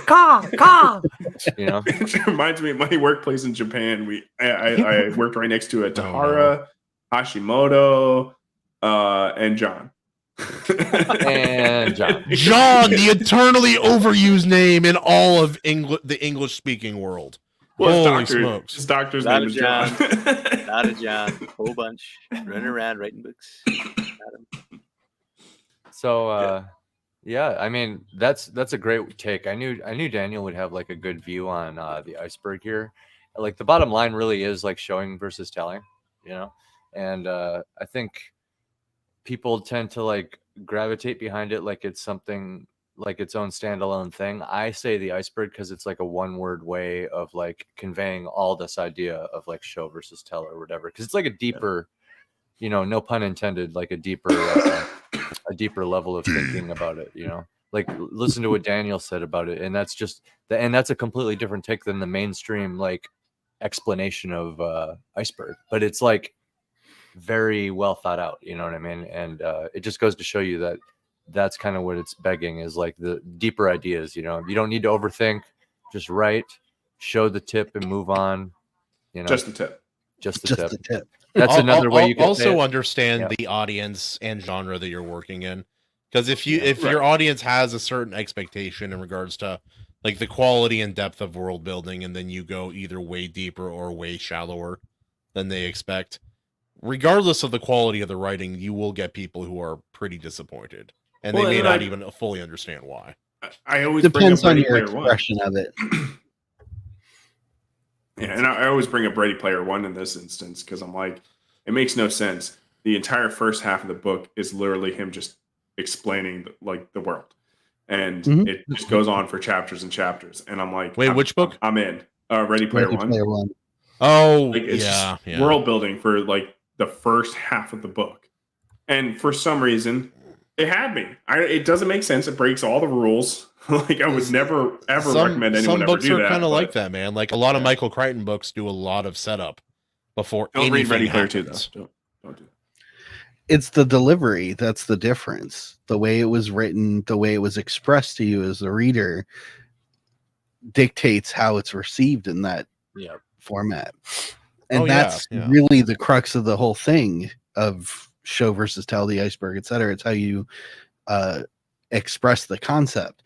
Very simply, I was working on one of my short serials earlier, and I read the first paragraph to my daughter, which had a one-line reference to the area that they were in, which was just a once verdant field transformed by war into a charred wasteland of pits of burning bodies. And that's all I said about the setting. Everything else has been interactions with the characters on the page. But just that one paragraph and that one sentence, she said that I can really feel and see that in my mind with the way that that dictates whether a person DP, gets come it. back to us. What? Oh, wait, there you are. He glitched out. You cut out for like Cut off for a minute. Cut off for a minute. Oh.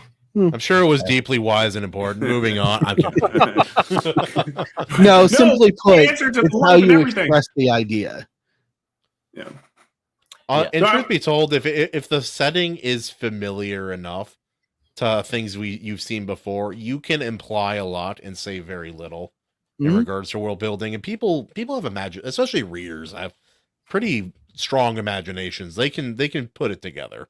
It's like that's why you have to be careful in fantasy to make sure it's not just generic like Japanese anime, like generic fantasy world kind of thing. You have to do something that actually distinguishes it from not being that, because people will picture that regardless, unless you give them a reason to not picture that. So the answer to this is no, because that's what makes it art. Unless, except for one rule, go woke, go broke. Right? in writing, you have to learn the rules so you can break the rules effectively. That's what on anything you do, you have to learn the rules so you can break them effectively. That's my entire job. Yeah, in construction. Last thing on the topic we were just discussing, one of the missing pieces of very quickly and effectively describing things is using all of the person's senses. It's about not just trying to paint the picture. You have to make them hear it, imagine smelling it, imagine feeling it. Don't want to smell this. Right, exactly. No, so another kind of way that I guess the iceberg could be looked at is, and a great example of what I'm going to bring up is Shadow of Colossus, where you have the story. Oh, the game? Yeah, right. So the story of that, where you have the story and you tell a story, but there's so much not told there, and it just leaves you in such mystery. Yeah, and it's like a tool that people can use, where it's like sometimes people feel like they need to answer everything. And sometimes leave a little mystery, man. We don't even know everything in real life, man. Yeah, just show a little bit, man. And that's like, I don't know. You ever go down a fucking wormhole with Shadow of Colossus trying to figure out the plot to it? This happens to me like every other couple of years. I'm like, I rode horse, killed big guy. Wake up in a cold sweat at 3 a.m. Like, why is the horse named Aggro? Yeah. Same with Dark Souls. I'm of an older generation, so for me, that's Star Trek. Yeah. Star Trek. Part of Star Trek's great allure was trying to figure out what the hell they were talking about that made them successful. You know, the mystery of the science and technology. How did they do that? Why? How could that possibly work? People got so into that we now have spaceship schematics for ships that don't exist. And cell phones. It makes Also, wait, but that doesn't answer the most intriguing question about Star Trek of all. Like, really deep lore.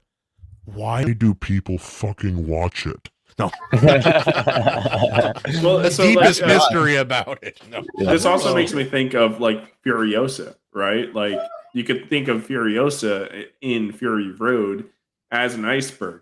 We don't need her fucking backstory. We don't need to know all that. We don't need all that detail. Like it's like the new Loader film that chasing Gollum or catching Gollum, how to lose Gollum in 10 days, whatever the fuck it's called. Oh, they're making a Gollum movie How to lose to Gollum in 10 days, bro. Holy shit. You know how they used to do those parody movies like Date Movie and Epic Movie? Scary movie, yeah. I want prequel movie where they give you the backstory and all this dumb stuff that couldn't matter less. I want that. I kind of want the Gollum romance story now that it's been brought up. Lady Gollum. How to lose a Gollum in 10 days. You know, it was Sleepless in Mordor. I don't know. You know, they would make it Smeagol and Deagle. You know, they would make it Smeagol and Deagle, and it would come out Juneteenth. I'm picturing the Lady Gremlins, and I'm picturing the squirrel from Ice Age. That's what I'm thinking. Yeah. Yeah, I mean, so that's kind of why most of these gay prequels so just fast. don't work. Like you're breaking the ice. An old, hairy, wrinkled dude. Who, anyway, moving on. Hi. Now, most of modern media's problem is that there is no iceberg, because the great classic stories were from the experience of people who traveled, who experienced things outside of their personal environment. You know, back then travel was incredibly slow. You didn't hop on a plane and arrive in a totally different country a day later. It took months. And you may never see your family again. Yeah, you which I think some experienced people everything in didn't between. mind. Yeah. You know, out on the ocean, you experienced days and nights and the different positions of stars in the sky and storms and all sorts of other killing entire pods worth of dolphins. Yeah, you know, issues possibly. That's a good point. Dolphins, who knows? But Cleansing. then they would take those things that they experienced themselves and apply them into fiction that made it feel realistic. Now, what we have is coffee shop talk. And that's why modern media sucks, because all people do now is sit around and talk. So everything is based on dialogue. That's one. The Marvels did the exact same thing, dude. It was so there's many reasons why. Based. No, modern comics are so full of speech boxes now instead of legitimate action because the writers only know how to talk at each other. But it's not even interesting dialogue. I have to disagree. Whoa. Cancel him. Cancel. I mean, because you can do movies with all dialogue. I don't think these writers know anything about dialogue or anything like that. I think that's why they're bad. The writers come from Hollywood. And all the I didn't say talk to each other. All they know is to talk at each other. Well, it's just not good for storytelling. Yeah. Or the useless affirming circular conversations of modern media. Where they're like, "Oh, yeah, no, I agree with you." Like, what's the point? What is going on? What, like, we just had like a 5-minute conversation. We looped around to me saying, "Oh yeah, I guess I agree." That's it? Are you You see it in all the genres. Even now, the most successful genre, romance, is having itself a minor civil war because people are sick and tired of small, easily reconciled disagreements taking forever to resolve. And that's the part worst. of that is all that romance has become, is miscommunication blown up into something that's absolutely absurd. And it's done for the drama of it because the writers don't have anything else to work with. The absolute worst trope the worst trope in romance, especially, is that we have an issue because we just don't talk. We just come up with any reason just not to talk about it, and it's like everything would be solved. Yeah, and people romance, no longer know how to talk to each other either. That's true. Yeah, like in movies, whenever if they would just have a 3-sentence conversation to solve everything, he's like, "Wait, hear me out." She's like, "No," and runs away, and then it's the whole thing. Exactly. Well, like the new one is like the what's it called? I can't believe you lied to me. That's worse than when you murdered my cousin. Like an Invincible. Well, I mean, you lied to a woman. Invincible. We've dated for 2 months, and you didn't feel safe enough to tell me you're a superhero. I'm done. Fucking hate Invincible. My favorite one is, you see it in all romance stuff, it's just pervasive, is that the conflict in dialogue of betrayal. You betrayed me, and then the person accusing the other person walks out of the room, and the person being accused stands there. Doesn't go after him and go, "No, let me explain what actually happened." They just stand there and go, that exact expression, dude. It could be worse. The person storming out actually already knows the issue, but it's the fact that they lied. I mean, Amber. Yeah. She knew that she was. She knew why. She knew that he had to do that. But and that made her entire reason for breaking up in the first place bullshit. I hate that. I hate that scene. Anyway. Yeah. Sorry. I hate the show. I don't hate the show, despite I think it's better than The Boys. Everything's nonsensical. They picked the worst superhero team of all fucking time of all time when they had in The Boys. Well, DP, Battsauce and I fight a lot, and we're both kind of it's fine. It's a real issue because I'm always right, and he just keeps going. So says the guy who's self-proclaimed short dress. Oh Christ, I can't even remember what I was talking about. Nuts. Darn it. Well, I think we covered the ice. Well, we were talking about the iceberg, and then we kind of went into romance. Oh, romance. That's right. Sorry, I just remembered. Yeah, the correlation, the fact that writers have no experiences to draw on, so they rely on bad dialogue because they also don't know how to talk to each other. They just talk at each other. I think another issue with just romance, especially books as well, is romance books are not written in a way to appeal to men at all, which is fair. It's not really a genre that's trying to sell to men. But every now and again, I'll try romance, and most of the time, I'm pretty. I get what I expect pretty much. What could they do with a male-focused romance? Ooh, she pretty. I go talk to her. Oh, she know why. Ooga booga, she hot. Go on. You have my attention. How pretty. What about a romance between two men? Her breasts, the best breasts I've seen at least today. Maybe today. Maybe, who knows? The thing about the romance is that, and I'm going to probably say some strange, interesting things here, is that women are complicated and men are not. So the romance genre works for women. It doesn't work for men. I do like Outlander for those who do want a tolerable romance. I think Outlander does a good job. It's not drama for the sake of drama. There's always a reason. It's usually a pretty good one. No gratuitous sex every opportunity in Invincible. Well, not in Invincible. No. I mean, we want to talk about Invincible, all right? And how much better it is than The Boys. Yeah, no, there's a lot to talk about, Battsauce. First season Boys is better than first season Invincible. Nobody has C4 shoved up their ass in Invincible. Pence's comment is interesting because in order to tell any story, there has to be human dynamic. There you go. And part of human dynamic is romance, the interpersonal connection between men and women. Yeah. Well, and I always talk about Yu Yu Hakusho. The writer originally did romance before he got into Yu Yu Hakusho. And it's like that's probably the biggest pro to that anime is the fact that the relationship between the main characters, the four of them. So yeah, I don't know. It's just like you can have romance in your action. It's like we men, we like a romance. Just throw some fireballs in there too. It's okay to say we want it's okay to want romance in our action, but you don't want to say I want action in my romance.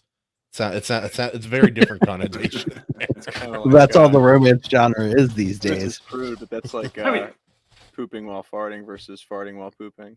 I really like Yeah. there was a image circulating X a couple of days ago of a bookstore, and the romance section, they had like a what are those called, end cap of romance section, and it was all the covers were just super buff dudes with no shirts Just on, boys. and the sign above it said, "Dude, where's my shirt?" That's pretty Burn. Oh, that like when I was a teenager, my mom and I were both really big into reading at the time. She's like, "Oh, try this book series." She forgot that it was like very explicitly Racy. sexual. Mhm. Yeah, very very sexual in nature. Like it's like comedy, action, romance in a book. It was it was like Sue Grafton, but not Sue Grafton kind of thing. And I read like 3 or 4 of them. I was probably 13 or 14 at the time, and she and I were talking about it. My dad's like, "Oh, honey, you didn't let him read those books, did you?" She's like, "Yeah, what?" "Oh, you can't read those books anymore." I'm like, "I've read 4 of them. What do you mean? They're real It's too good. late. They're my favorite. I love them. I read them at night." Anyway. So completely off topic, story time of me. I mentioned shirtless men. Get it? So like 8th grade, my Oh my gosh, yes. this guy at Go school, he had on. a birthday party. There's there's quite a few people there. And as a joke, I was like, "Oh, this is hilarious." I saw a card and it was like a shirtless guy, just like abs and all, and it had a wheel of like, "I'll do all these things." And I got it for him for his birthday, and his dad was like, "It's been this many years. I just found out my son's gay, and everybody's laughing. It's hilarious." 2 years later, the guy was gay. You turned him, man. You turned him. Yeah. Right. So random. I have lots of my- stories. I'm not sharing any of them here. My, Anyway. my, We did not my think final. he was going to be gay, though. I don't know.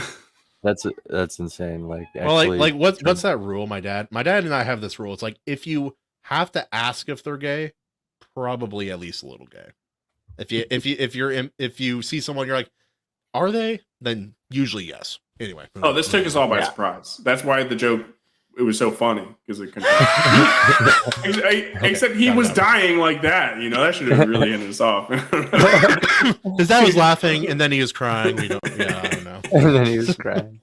Yeah. My last thought on the whole iceberg. How dare you, thing Seabats? was, You're the only person to ever ask me that. Moving on. How dare you? my last People thought just on the- assume usually. No, I'm kidding.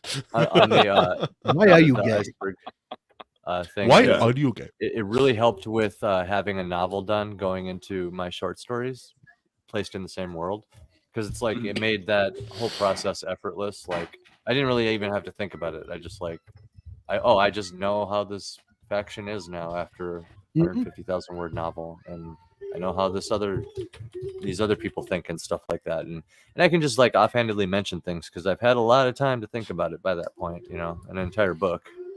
Well, that's what I mentioned with J.R. Tolkien. Like, it helps to have a Bible, but not everyone can write the Bible, and they can't get the initial story out. So it's like, dude, that I think initial the Bible is story wasn't useful about for rules, but to make a whole world, like an entire world building, not everybody has to do it. If you have a very large, expansive world, you should, but not everybody has to do that. True. and some people can just use the real world. That Yeah, helps. that's a way to cut out world building DMTV altogether. show. Actually, is just use the real world. That's it. Different kind of rules though, and then apply. Then you have to use like historical facts and stuff like that. Otherwise, you're gonna upset people. You can always contrive reasons, right? You can pander in the wrong way and stuff some stuff in there just to make it work, right? It's like, oh, actually, Jam it in no, there, that didn't AC. happen that time. What? Jam it in there. Yeah, just jam it. Yeah, no. Do you want to move over to your new release tomorrow? Oh, the thing? Okay. While everybody's The still thing. here, Yeah. I got a special release for everybody. I launched recently in partnership with Luke Stone, my first ever graphic novel. The proof of concept is in Anvil Magazine issue 3, which Daniel P. Riley here had the pleasure of me bombarding him every step of the way with like stuff. Always happy to help. Eye candy in some cases, garbage in other cases, you know, because I had to learn how to like letter my own comics too and stuff. So, but that is all live now and active and ready to go. So I'm ready to show you guys the video for the first time on the first show. I hope to make my rounds on everybody's show. So anybody listening, let's talk on your show, and please let me show my trailer. But yeah, without further ado, here it is, guys.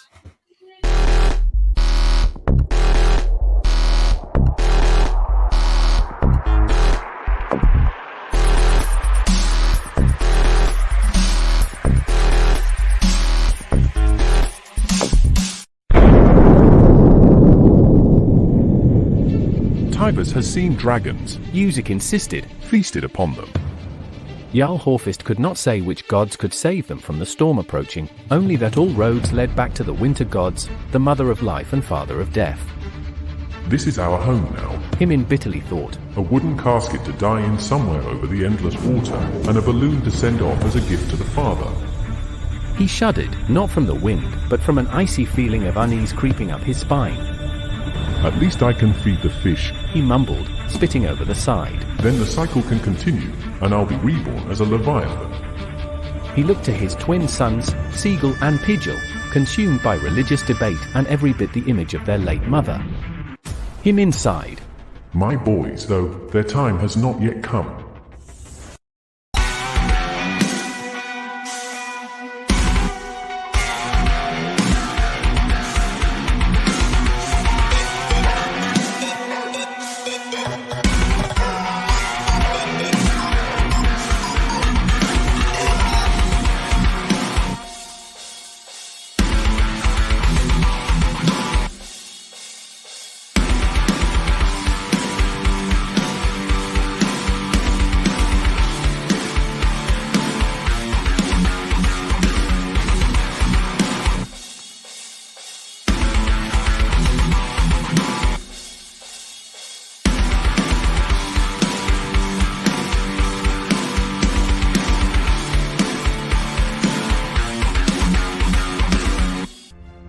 They marched through the night, moons watching high above with anticipation.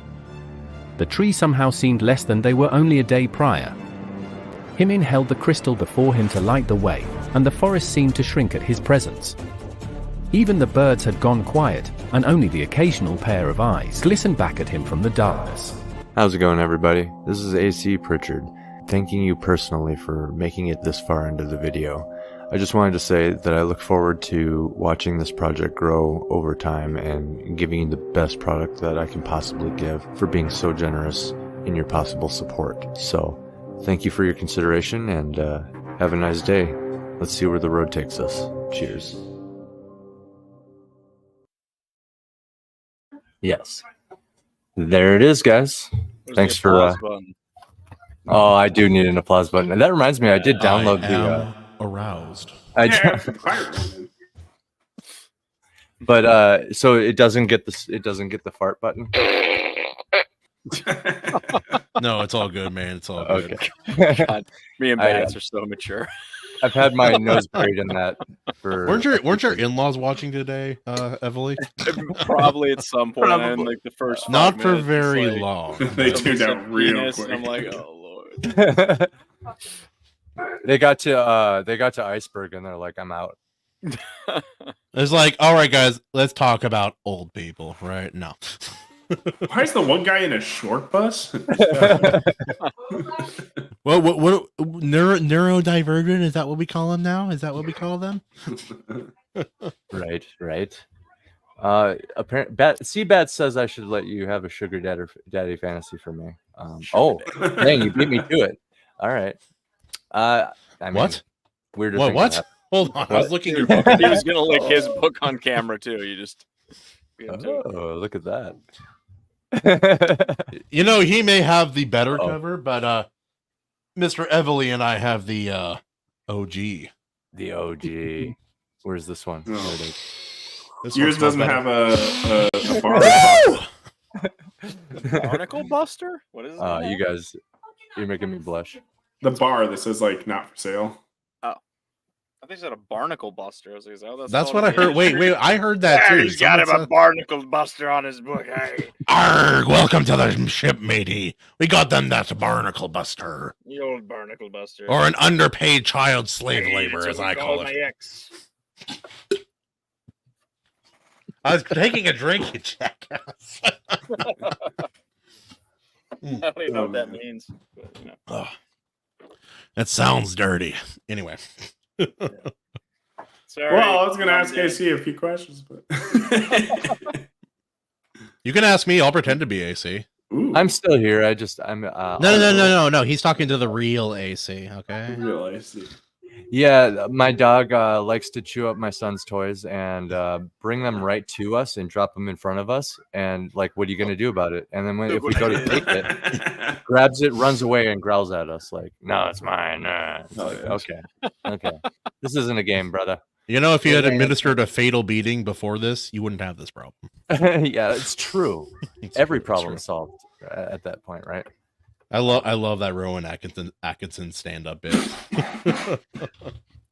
So this goes live tomorrow, eh? It's live tomorrow. Yeah, sorry. The page is when I said it's live tomorrow, but the page is approved and you can go look at it right now. But you can't back it. It's a tease. Yeah. I went on there. I was trying like, what's wrong with my computer? I can't back it up. Yeah. Everybody watching right now has a special little treat. Anybody who knows about Comic Shop Wednesday, give me a nice shout out tomorrow. I've been wanting to win that since I first learned about it, and I finally can. Well, you should have wrote something about Edging at Dawn. So that's no one would pick that book. What kind of weirdo would pick that book? I know it's not like I bought it or anything. Baka. No, so I mean, this comic is one of the short stories from that book that we just kind of showed the audience. It's why I was able to calculate the over 1,000 pages of art needed for my novel, because worked it out. And it's funny. I was kind of working this out, and I saw Daniel was at a more advanced stage of the same process of like. Publishing your book for free on Amazon, funneling the money back into itself, and letting the project build itself one page at a time, right? So I was watching that, made me watch Daniel so much closer, and I was like, oh, we're on the same wavelength over here. That's so cool. And we're watching close enough. Your eye needs to look like this if you're gonna watch close enough. Need to be that close, yeah. Yeah. Now AC's gonna grow a ponytail, and I don't know. There's a lot of stuff's happening. Cops need to take you Knock out on of the door, Texas AC. bar. You don't have to stand outside the window breathing heavily. Yeah. The 3D assets. Ah! Every now and again, you just hear whispered, "But the symbolism, man, I don't know." Yeah, it's the symbolism. Here's Andrew, everybody. What Andrew? Yes, it's gonna be 70 plus pages, which is nuts. I hear that. And then he's rejecting those headphones so bad. He's like, "Get this over me." Yeah, he's done. Dude, my kids they love when I put they love listening to whatever I'm listening to. It's a complete story as well, too, right? Yes, that's okay. Yeah. So it's a short story right off the back of my novel. He's plugged his ears. Did you see that? Look at that. He's plugging his ears. He's like, no. Nope. I know. That's a pretty solid rejection, man. I know. Earlier, I was just saying hi to him. I gave him a kiss on the cheek. I'm like, hey, dad loves you. And he's like, no. And he pushed me away. Oh, yeah. Bro, it gets worse. My oldest used to grab my eyelids and like rip up. He didn't say no. I He had just him on my pushed you away by the neck. Yeah. So nice. Pushed his mom away by the neck too. But yeah, fresh out of writing my novel about the world of RK, I chose a very specific major character, and basically the whole novel is the backstory, the fleshed out backstory of that character, and the event that leads to this character becoming what they become. after diving that deep into like the world and like establishing all my rules and stuff, I came out of that like super like still warmed up, you know what I mean? And I fired off three of those short stories for Mortal Descent, and A Saga of Sunsets is the final one and the longest one actually within the collection. But it's Are you doing the others as well? I have a good chunk of the middle story sketched out by Mark Hatherley. So visually, I'm most excited for the first story because the visuals are cool. I don't know. I like the orcs, but the story in the second story is the best one in my opinion. I have a close connection to all three. Yeah. Well, I do love the second one and the third one and the first one. No, I like them all as well. I'm not biased. AC's at all. like, honestly, my favorite is probably the first, second, or third one. I don't know. Yeah. That's good though. Like you don't have to wait for issue 2. So it's like huge bonus on that side. I got a 24 what equates out to be Battsauce. Some people really like every other person does that with comics. Yeah. Well, that's what I was saying. I after I got my preview for Anvil together, I was like, that was like 15 pages out of a 24-page script, and I was like, I could do 3 24-page scripts and like essentially reveal each act, you know, and like go from there. Which I still, you know, once this is funded and the backers get the full physical and everything, I still might like see about revealing one issue at a time in something. But if it's published, it might be different by then. But I don't know. It's the thought crossed my mind. But yeah, like having the entire story in one go, like it's a short story. That's kind of why I chose it to begin with. Having a short story means it's feasible to do a comic of that, and I can do it in one shot, essentially. You know? Yeah, I think each story should be as long as it needs to be a good story. Not all stories need to be a novel length or even a full novella length. That's the truth.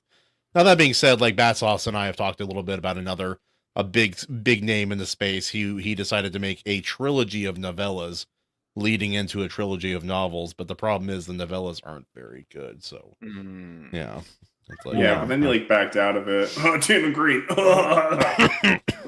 I ended up. How about we just poke the giant bear, Battsauce? Yeah, he's not gonna see this. He's not gonna care. That's true. That's true. You will if I send it to him.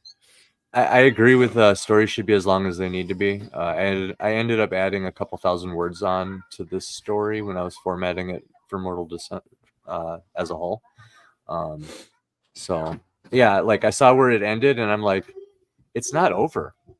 That's not the end.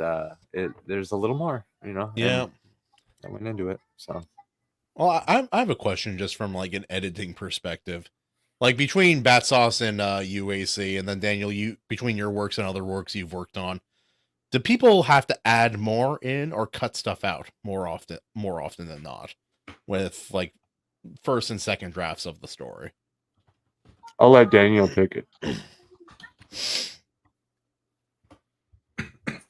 In my opinion, and what I've noticed with clients, a lot of the time, not always, but a lot of the time it's cut first and then add second. Yeah. And you'd be surprised at how much gets cut. Like entire swaths of the book can be lost. And the reason for that is because traditionally authors, being the way that they are, they want to go into the iceberg. And then they're cutting out a bunch of nonsense scenes that so you cut the fluff out in order to streamline the story into a workable format, then you expand where appropriate. No, that's fair. It's like expand on the good things and cut back on the things that take away from the overall. It's like bodybuilding, you know, you got to like work, you know, like tear some muscles, and build it up. You know, keep deleting and building back, and you keep only the best cream, essentially. You know. Ooh, the cream. Why did you say This is that the word? gayest show. Yeah, dude. I said to myself, "This show's incredibly I gay." love the cream of working out. That's my favorite. I took one look at this show and I said to myself, "Wow, that's such a gay show." I said, "That show is incredibly gay." That's what I said. I was about to make a joke about doing only dick lifts when I work out, and then you said the cream joke. I can't do that joke now, AC. This dude's biased because he's on the Iron Age Nights, and we all know that's the gayest show with Royce. Come on. The only thing that makes Royce's gayer is the White Claw. I love all the memes that have come out of Royce as well. They're all great. Everything that comes out of Royce is pretty great. Yeah. That's so mean. Why would you say that? You guys going after AC's neck, man. Brutal, dude. That'd be like me talking about cardio. No, I'm kidding. Holy crap, dude. If it's true, it's true. Hey. Yep. Yeah. AC is proper skinny. Listen, hey, you guys saying my name here? All Is right. this Royce? Royce. Somebody say something about this being the gayest show, because I run the Iron Age Nights, and I am the host there, and everything I host is the gayest show. Thank you very much. Well, as soon as he posted that picture, I'm like, why did he has to know what was going to happen here, right? That's a great name. Yeah, for, I wanted this to happen. You ever start your own bar? That's a solid name. Well, it depends, Herman. I look great in a Speedo. Do you?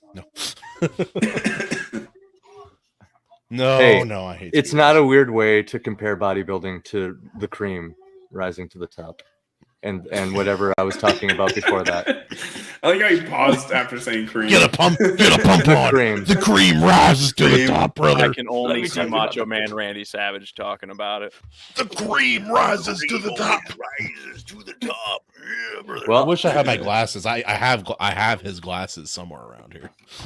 Speaking of the cream rising, cream of some young guy. Where's this? Yes, That's okay. How you segue in here? The cream of all these young guys have risen to the top of the hour. And it is time for these seamen to hit the lower decks and pump some more cream. Wow. What the fuck is happening? How are these nautical puns working for you? Stow the sails. Wait, pause. Make it a little gayer. A little gayer. Oh, wait, what? My wife has a cameo question? Yes, wife. Question that's unrelated. Unrelated question. Shoot. See. You have everybody's. Just because it came up and I want to know how people feel. So someone made a post of Chili tucking in. Oops, you can't really see it. But Chili from Bluey is tucking in. What's her name? Bingo. So yeah, the show Bluey. It's a kids show for people. So mom tucking in baby dog. Mom dog tucking in baby dog at night. And it says, if you can tuck a healthy, peacefully sleeping child into a warm bed, safe in their own home, you've already won at life. And somebody said, not everyone's children are healthy, but disabled kids are every bit as cherished and loved as healthy ones. So I was going to make this comment saying, I'm sure the intent wasn't to be ableist at all. I sure wouldn't feel like I was winning at life if my child was struggling with health issues. I'd feel full of love, gratitude for them in general, and complete innocence, but I definitely wouldn't feel like I won at life. I just think sometimes we should take things for what they are. Grateful. You know, the post is grateful for something and not taking a jab at or excluding the opposite of what they're mentioning. Everything that everyone says is so picked apart and analyzed. They're only trying to spread love and positivity. But I decided not to say that. I just want to know what you guys think, because it's just weird, because someone can say like, oh, you know, I love my kid. They're healthy and I'm so happy for it. And then someone always has to come in and be like, well, I don't take the opinions of the internet seriously. I got kicked off of a parenting, or not even, or I got kicked off of a marriage subreddit for suggesting that it's sometimes necessary to discipline your children. You're on Reddit? That's gay. You're terrible. No, I'm just kidding. Not anymore, man. I got kicked off of the Seattle subreddit because someone posted a furry picture, and I said, if they think they are animals, can we get tags? They didn't think that was very funny. They Can we get tags? Yeah. They put Well, rubber band there you. is a difference between structure and discipline and beating a child and whipping them with a belt, for example. yeah. And when people say like, "Oh, my mom whipped me with a belt and I turned out just fine." Well, I don't think you did. And I have two parents. One was beat all the time with a belt, and she abandoned us at 3 because like right after I turned 3 because she couldn't stop beating our asses and screaming at us on a daily basis over nothing. My father, who didn't get beat like that, it was a very different story. He raised us. It's like the opposite. You know, and we got spanked a couple of times or, you know, grabbed and shook up and, you know, things like that. But anyway, I just, it depends on the child and the parent, the relationship. My dad is a very good, honest, and full of integrity, good, godly man. And he punched me very full force one time when I was a child. I deserved it, and I never go full force. No, in the chest. I flew back about 7 or 8 feet in the air and landed and skidded. No, I deserved it. I effed around and I found out. But I never did anything like what I did at that moment ever again. Yeah. And I think it wasn't even a choice. He was just. He got I was gimpy. We were walking out of church. I had hurt my ankle playing basketball in church because that's the kind of church we were going to. Moving on. Yeah. You know, he one punch man you. Church. Oh yeah. No, he was like, "Hurry up, Gimpy," and I was filled with 10-year-old rage. Yeah. I gathered up all my strength. I ignored the pain in my ankle. I ran forward. I jumped up. And I karate chopped him right here where his neck meets his shoulder from behind. As hard as I could. It dropped him almost to a knee. He turned around almost instantly and gave it to me like in full. The church parking lot. No. We weren't even in the parking lot. We were still inside. Oh, that's It was pure guttural. The Lord and everyone saw and felt that. I felt. Yeah. And Mom didn't see me do that, so she thought he just turned around and wailed on me. And she's like, "What are you doing?" I guess my point is, I deserved it, and I've been told by everyone I was a very easy to raise, good child. And so I think it depending on the circumstance, especially boys. They need to learn sometimes. You're supposed to discipline out of love and not anger. But I mean, that's kind of, you're just as a person, not even just as a parent, you're going to react sometimes and you're going to react immediately. There's been times when Xander has done stuff to me and I raised my arm like I'm about to hit him just out of reaction. I obviously didn't, but because I thought about what I was doing and I'm like, oh, I almost hit my kid, even though I didn't, you know what I mean? But it's like humans do have reactions. Yeah. Actually, was it yesterday morning? Yesterday morning, Xander was in bed with us and Andy woke up. He didn't have his glasses on and he thought Xander's head was between our mattress and headboard. Oh no. And I was just sitting there and he just bam, right on my shoulder. I just pushed her. I was like, move. Yeah. Oh yeah, you pushed me, not punched. Yeah. I didn't punch. And just shoved my shoulder. Let's get the story right and before I the was police kind get of here. like, I'm like, why? If you thought Xander was stuck, he was just trying to push him out of there. Well, in an emergency situation, it's like you got to just move stuff. And I was tired. And it's like, yeah. What a way to wake up. I fell asleep sitting up after having trouble sleeping all night, and he just shoves me. No, I've been in part of that whole thing too. I had someone who was slapping me repeatedly, and I grabbed their wrist, and then they're like, "You hurt me." Oh, excuse me. Hold on. Yeah. Oh, it's a whole thing. Sure, says CPATs. Sure. Yeah. What do you guys think about that though? Do you think that you've also noticed people, they can't post literally anything without someone coming to say, oh, the opposite, or, just kind of naysay? I know I have people like that on my Facebook and Twitter where it doesn't matter what I post. They only come to comment on something when they're just being negative or thinking they have something to school me on, or that's the internet. Yeah. Ignore them. Maybe it's how they really feel, but it's propagated the feeling of like it's not like a direct confrontation. Like I'm sure every guy, even you, Katie, I'm sure you've had girls threaten like I'd kick your ass and all that. Like they'd say stuff like that to you on the online, and like there's no way some of these people would say that in person. There's just no way. Right. I guess I don't know. I just have many questions, so many questions about everything. Why are you gay? No. But why are you why are people this way? And why are they this just way? want the panel to tell me. So it's the dog that barks it's the little dog that barks really loudly. And there's really loud, and over and over. Hi, Daniel. Nice to see you. Yeah.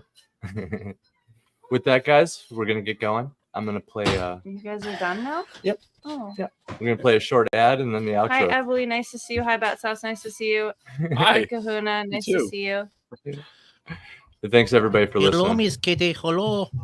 We're gonna catch up with this kid here. Cheers, everybody. Baby. Say bye. Bye. No. Okay. He's like, what? He's like, who's here? No. Yeah. Who are you talking about? All right, guys. Peace.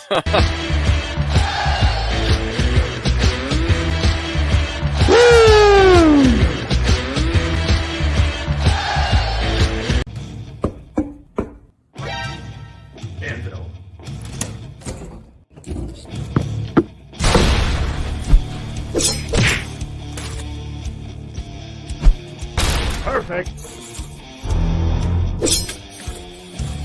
Nice.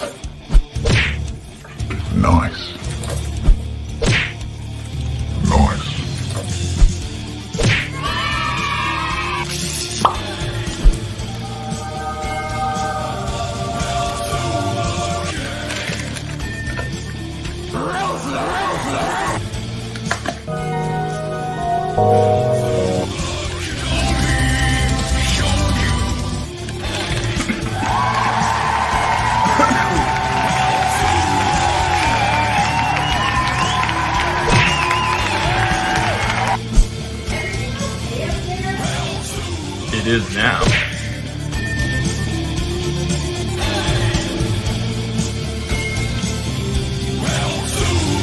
It's time to step away from the pigs and the overlords that say that this is the way to do something. This is the way you must tell a story. This is the way that you must jump through our hoops in order to be recognized as legitimate. No. You best start believing in ghost stories, Miss Turner. You're in one. Me chest, lad.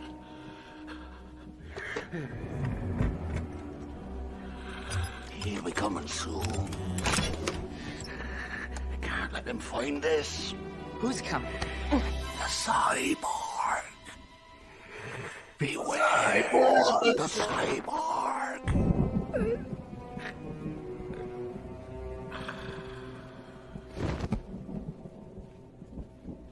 What is best in life? To crush your enemies, see them driven before you, and to hear the lamentation of your women. People say no. People say no these days. They see garbage like Halo, and they see what you could do, like Fallout, and they still say no, because it's not enough. It's too little too late.